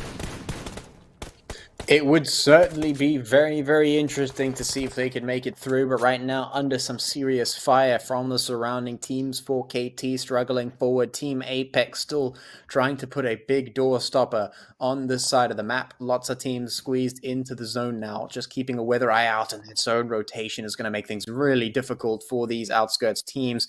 Zimbi going to have to find some kind of a way in. Even Apex going to have to struggle to find that way in. 4KT going to have to snake on up as well. Everyone pretty much in a really, really difficult position. A nice find there for Nzimbi. 4KT getting taken out as well. Apex under a little bit of fire, although Chiro not able to find exactly what he was looking for. He was gunning for the rest of Apex there, trying to find the tops of their heads, but just barely can't hit them. And there it is. Shots coming in from Professor, going to do so much damage there. And this might just be the end of the line for that player of Nzimbi at the top of the hill, separated from the rest of the team. The Chaos Knights off on the other side. Or Chaos Kings, should I say, on the other side, also trying to put in some shots of their own. We have 17 still remaining, 18 players left on the play field, and things are not going to be easy. We have about 200 meters of playable area in that final zone, or what could be the final zone, depending on how these teams decide to play. YKI is still in this one. Myth are going to get taken out there as Nzimbi does decide to rotate. Chiro trying to get his way to the rest of the team, but he's very, very separated. Solo now under fire. That's Chaos King Swag, putting the shots in towards Yuji and Diags. Right now, they are very low on HPs, not looking in the best position. A nice jump into the buggy there. That's going to give him tempo. And Diags trying to go and find his way on up, but he can't punish. Here comes Swags with the rotation coming through to try and consolidate with the rest of the team. Shots going into the back line, though. These teams are very much exposed, and they're going to have to get even more exposed as they push on up into this final zone. Apex getting eliminated. The crossfire getting so tough, stopping a lot of these teams from making their way into a safe position. Man, it's really tough for a lot of those teams. You can see the boys from Chaos trying as much as possible to continue to grind their points, but I feel like they've done, all the teams in this top 5 who were in that second page have done enough to qualify. That's my opinion. It'll be curious to see if Team Nzimbi has done enough at this particular point in time, but they're getting hammered by the boys from Desert Flame, who are looking to maybe even get that third winner chicken dinner like we did speak about in the previous game. But my goodness, look at your killer is playing absolute spoiler in this particular one. They're not one of those teams that you think may be going in to qualify, even if they do well in this particular one, because their points were just so low coming into this final game right here. But Tim Zimbi is still fighting it out, and they're down to that top four. So some placement points coming in from them. They've gotten some kills right there. Chaos Kings has gotten sent out of the game right now. Your killer is down to 3 players, if considering that they can get this elimination. Tim and Zimbi has still got 3 players up right here, and they can. If they can get this winner chicken dinner, then it is rest assured. In fact, right now with the 6 kills and the position that they're currently situated in, one team has definitely gotten sent out. It is either Aatrox, EFX, or Mars. Sorry, EFX or Mars. Definitely one of them has gotten sent out just by the performance coming in right here from Tim and Zimbi. Whether they get that winner chicken dinner or not, it is definitely going to shake things up on that leaderboard. Turning the sides onto the boys from Your Killer is I mean, this is just a spoiler game for them, but if they do get the winner chicken dinner, it would have been great for them. But we'll see how that does shape up at the end of the day on that leaderboard. But my goodness, Pachi, what a lovely, amazing performance coming in from Tim and Zimbi in this final one, looking to crash their way on that leaderboard and take out either Mars or EFX. It will be some crazy stuff. Oh man, it certainly will be. I mean, who expected YKI versus Zimbi here in the final match of the day, and the final match of the semi-finals nonetheless, but it is what it is, and now it's YKI up against Nzimbi. Nzimbi has 3 players, YKI also has 3 players, although they are trying to med back up, trying to get those HPs back to scratch, and oh no, that's a bit of a blunder. YKI losing the player, the knocks come through, this is all but done, and Zimbi should be able to pick up the chicken dinner. It's all but secured at this point. Here come the shots, here come the final nails in that coffin, and this should be the end of YKI. They're going to be going out in second place, most likely. Ichiro will find the shots, and there it is, the confirm coming through. The chicken dinner has been achieved. It comes through for the final match of the semi-finals. Team Nzimbi with 10 eliminations are going to come through with 25 points at the end of that match, and wow, definitely not the match that we expected to have, not the teams that we expected to have, but certainly a great sight to see nonetheless. And oh man, I am excited to see that overall leaderboard once it eventually comes through. Wow, Team Nzimbi. Yesterday, when we were speaking about this team, they were down in the dumps. I had zero faith in them. I thought they were going to be eliminated from the top 16, but they kept coming in day after day. Little piece of consistency after little piece of consistency. And with these 25 points, we don't know exactly where this is going to land them on the overall leaderboard. But given the fact that, like Fire mentioned, they were able to overcome Aatrox. We saw from Mars not being involved at all. Other teams like Team Apex not putting forth the maximum performance. So this should be good for them. We don't know just yet, so we will keep the suspense alive for now. However, we can certainly guarantee that this last matchup here in the Umzansi Esports League Season 5 semifinals has been as action-packed as expected. None of us were really expecting the squads that are going to be remaining at the very end. Your Killer is, regrettably, I don't think they've done enough to be able to solidify themselves, but we'll see. We'll see. Nonetheless, we just have crazy performances. We've had some incredible 9 weeks of action, and Team Nzimbi will be taking the final map of Erangel. It's kind of crazy to me, Fire. The Team Nzimbi got 2 winner chicken dinners throughout the entire 9 weeks, and both of them come on the last 2 days of the semifinals. Kind of phenomenal to witness. Yeah, lovely stuff coming in from them. Apart from the great games where they got those winner with the chicken dinners, I think the defining factor for them was obviously those games where they were grinding out those 10 points, they were grinding out those 8 points, those 7 points, those 5 points. Because for me, those are the most important things. When you're able to consistently get points, even when you're not winning. And we saw that in previous games, in other games where even Desert Flame won the game in Sanhok, but they just kept on coming. They just kept on fighting and getting those points. And for me, that is what has gotten them into qualifying that top 16. I'm not sure if my math is correct. I will have to see what the leader does entail at the end of the day. But my goodness, what a great show today from the guys. Like Desert Flame, like Tim and Zimbi, trying to grind their way up into that top 16. The top 16 is what it's all about here in the semifinals. And now the semifinals are officially done here, Patchy. All of these weeks of play have coalesced into what this final leaderboard is going to look like. We obviously don't know exactly what it's going to look like just yet. And there's some math I was doing in the background as well, but I hesitate to say it on stream just in case that I'm wrong and then I get crucified later on. I don't want any angry fans beating down the door. From what we've seen, though, here, Team Umzansi, of course, were able to level up a little bit. We did see Desert Flame Esports leveling up at the very last moment. I want to go back to our conversation we were having earlier on as we look at what the match MVP was from the second map of Erangel. No real surprises that's going to be Zeus here because he was really popping off, even if Slime 4KT themselves didn't necessarily go as far as they wanted to. But I want to go back to the conversation we were having about peaking at the right time and when is the appropriate time to muster the correct level of momentum. Which squads have stood out to you here in this day of the final semifinals day that you believe have gotten enough momentum that they'll peak amazingly going into the finals weekend? Look, I mean, one of the teams that we can say, and I mean, it's reflected here in the MVP is, of course, 4KT, who obviously we've been seeing them perform really well. They've done what they do best, and they have, changed what we were expecting from them in the beginning of the season. We were umming and ahhing, like, is 4KT going to find their form? Is they, and now they've gone, we're back, and throughout the entirety of the season, they've just gone all the way to the top. Group stages, meh, semifinals, yay. Now they're here. Of course, they're unshakable in terms of their ability to go through to the finals. And now they've just proven that they're kind of waking up again. They're like, all right, cool. Yeah, that was the final round of the semifinals. We're just going to stretch our limbs a little bit, get ready for the finals. And that's when we're really going to start to flex. And I definitely assume that we're going to see that from them. They have shown that they're capable of doing that. And I think the same is true in my heart, at least, and on paper for BBC, who have also proven themselves to be a first page worthy team. They've been fighting really well this season. The group stages went well for them. The semifinals have gone well for them. And of course, they, as far as we know, at least, have secured themselves a spot in that finals as well.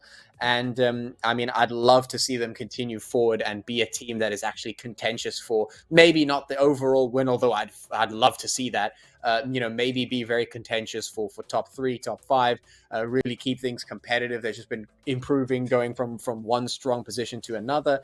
So that's definitely another team that I've been keeping an eye on and really enjoying just watching over time. We've seen some good stuff coming out from Rilla Insiders here and there, although we were talking about some performances from a couple of teams that, we find to be a little bit hit or miss sometimes. Some teams with some more consistent performances, but definitely we have seen some teams that are starting to wake up now for those finals. The finals are going to be coming in 2 weeks, so it's incredibly important for a lot of these squads that they are peaking right now so that they are in as full form available for those finals, because you will not have as many bites of the cherry. It's only a couple of days of competition, so you certainly need to show up on day one ready to perform at your maximum level. Of course, Slime 4KT, with these 7 eliminations, I'm not sure how many points they got overall, but it should be enough to get them to the top of the overall leaderboard. Yeah, 12 points for them. They were only 3 points behind BJE, so they are now number 1 in the leaderboard. The most important performance, though, did come from Team Umzansi. These 25 points should be good enough for them at the very last map to get into the top 16. Desert Flame Esports, yet again, remaining consistent. They actually, Fire came scarily close at a point, right? Yes, they got these 18 points in total, 8 eliminations, but there was a point where I was genuinely fearful of the fact that they would go back to back with these Ws. It's never happened before. They came in spitting distance of making it happen. And if I'm honest with you, I think if they didn't win the second map, if they didn't have that same, if they didn't need this one. But if they did, I think they might have actually been able to do it, given how solid they've looked throughout the day of play. Yeah. I mean, Team Umzansi was just looking like they wanted it a bit more in that particular game. And for Desert Flame, right, just getting 18 point was quite fine for them because they've gotten those 2 winner chicken dinners already, and they've qualified the way the lobby was already shaping up, especially with Aatrox and AFX going out quite early, and Mars not being in the contention. So, I mean, great performance for them from them all round, to come in and show what they're capable of in that final day. But you still cannot rule out what a great performance it has been from Team Umzansi. Slime 4KT coming in with 11 eliminations, right, with 1 placement point. but 11 Casual. eliminations. Like Yeah. we definitely have to highlight that. We absolutely have to highlight that. The contrast between themselves and Y Killer is, who pretty much had very opposite journeys. One team, one elimination, 11 placement points. The other, they're pretty much the exact opposite. Of course, that has led to those two squads occupying our third and fourth positions in page number 1 of the Erangel standings. Regrettably, though, this page 2 is terrifying. Mad Knights, they're not really the greatest performance from them, nor from Trinity Gaming. Trinity, I think, is a little bit safer right now, given the performances earlier in the evening, but we'll see how things stand for Mad Knight. We'll see how things stand for Team EFX. Rilla Insider were on page 1 before we began the contest, so they don't have to worry. Unfortunately, Fear was already eliminated, so they don't have to worry about what's going to happen either. The team that is sweating buckets right now, Team Aatrox. I actually do not know if these 2 points they've accrued for themselves is enough. It was enough before the game started, Patchy. If they'd just gotten these 2 points, it would have been fine. Is it still fine after this Erangel matchup? Where do you think they are? Are they at 16th or are they at 17th right now? Oh, that's so tough. I have not really been, I didn't actually take extreme note of what the number of their points was before we went into this, and after that game my mind is sort of melted here. I'm kind of biting my nails here for them at the very least. But in any case, here are overall rankings. Of course, no surprise that 4KT have managed to snake their way up to that number 1, and by snake I mean absolutely just clap some cheeks a little bit and find themselves in that number 1 spot, displacing Blackjack Esports down to number 2. Yep. Blackjack Esports will now find themselves not taking the pole position, but they don't really care. As like you mentioned earlier, Patchy, once we get into the finals weekend, it all gets reset back to 0. So the Emerald Snakes happy to occupy the pole position. Team Lag coming up, the story of Team Lag from page 3 to page 1 in the span of 2 game days. Incredible performance, and not just page 1, but third overall in these semifinals. Rilla Insider right behind them. However, they have the match as well as winner chicken dinner disadvantage, so they'll have to concede that third spot to Team Lag. Team Unique knocked down into the 5th position. Desert Flame Esports, what a story from them, leapfrogging 12 positions in a solitary day of play, and these 4 matches have gotten them into 6th place. Trinity Gaming in 7th. They're still okay, having done their job as well. And then Team Apex, they did enough. Wasn't the greatest, but it's enough to get into the top 8. But here, Agfire, now we get to the interesting page. Now we get to the fun stuff. These 8 teams are guaranteed to be going into the finals. But now let's see. Oh no, Aatrox is not here. Mars is not here. Team EFX barely scraping in. But the most important team, look at Team Nzimbi. If Team Nzimbi did not win on the Erangel Part 2, if they did not come not just number 1, but getting as many eliminations as they did, they simply would not be in the finals anymore at Fire. But they did it. They did it at the last second, but they still somehow managed to book a ticket into that final weekend. Oh my God! What a performance coming in from Tim Nzimbi in that final one. They had to get those points. Like, if you know, the funny thing is, if Aatrox just had an average, decent performance, they might have qualified. But that's the thing. Tim Nzimbi needed Apex, or EFX, one of the two of them, to have a bad game, and the two of them did, and they also got the winner chicken dinner. So it was. It was a fantastic day for them. Fantastic day for them. Sad day, though, for all the teams that we are about to see here in the bottom 8. Some of them, of course, we already knew were out. We knew Delta Squad was gone. We knew Sincerity was gone. We knew Fear, Y Killer is, Sidemen, and Raptor were gone. And even from Mars, we had a pretty good idea we're out of contention after what we saw coming into Erangel Part 2. But Aatrox, this is the most heartbreaking thing I've seen in my entire life here, Patchy. 4 points. 4. Just think about the fact that across 16 matches, if you got 4 extra points, that's the difference between being in the finals weekend and having to watch from the sidelines until season 6. Oh man, that is definitely difficult. And I mean, I was talking about this before the match started. It's a case of you look good, you start off great, you have that explosion performance in the beginning, but the consistency just drops off. They needed a few more points, and it was possible to scrape together, but they just couldn't do it. And I think the explosion from Team Nzimbi there at the end really just sealed the deal, because as you mentioned, if it weren't for them, Oh, this would be a different leaderboard, but it is. And Nzimbi did what they did. They found that chicken dinner. They found those kills. They absolutely displaced Mars, which we knew was going to happen. You all but said it was inevitable, but for Aatrox, oh, that must be heart-wrenching. You know, the possibility was so close, and they started today off looking so good. And, you know, I just have to reiterate how well-oiled they looked, how strong they looked, how well they took the first fights of the game, how well they were playing when the games began today, and it just seemed to drop off. It just seemed like maybe the other teams stepped up a little bit higher, a little bit faster, a little bit harder after that first few games. Absolutely. And that step up performances is going to be reflected in this elimination leaderboard. Here are your top 5 hitters in all of the lobbies that we've had so far in the PUBG mobile segment. Remember, this is not just from the semifinals. This is collation of everything these players have done up until this point. Kakao has finally overtaken Skydew. I never thought this would happen here. Actfire, you mentioned yesterday that Zeke did manage to cross that 10k Rubicon. He was the first one to be able to do it. Been joined today by Plaza as well from 4KT, who's also up in 10k damage. But 60 eliminations? What? Where did this come from? Team Lag were not looking like this before the semifinals. Actually, before this week, if we're going to be completely honest. But here they are, Kakao at the very top of eliminations, almost 10k damage for himself. Yes, they might not have come number 1 in the leaderboard at the very end, but I think Team Lag has made a very strong case that it's not just Slime 4KT, not just Zero Tolerance Skills, not just Blackjack Esports, and not just Desert Flame Esports that we should be looking for in the finals. We cannot ignore Team Lag. Kakao and the boys are certainly here to play. Yeah, definitely some strong, performances coming in from Kakao right there and getting those eliminations, 60 eliminations. Is almost in that top, he's almost in that 10k damage too as well. About to join Plaza and Zik. Come on, we'll give it to him. We'll round them out. We'll give it to him. yeah. We'll round it up. I mean, some few shots, some few, broken doors or tires. I'm sure he'll get there. But great stuff coming in from him and the rest of the players right there. It obviously has shown, where their performances for their team has obviously shown, on the leaderboard right there for their team, and it will be great to see if they can replicate those performances in the finals.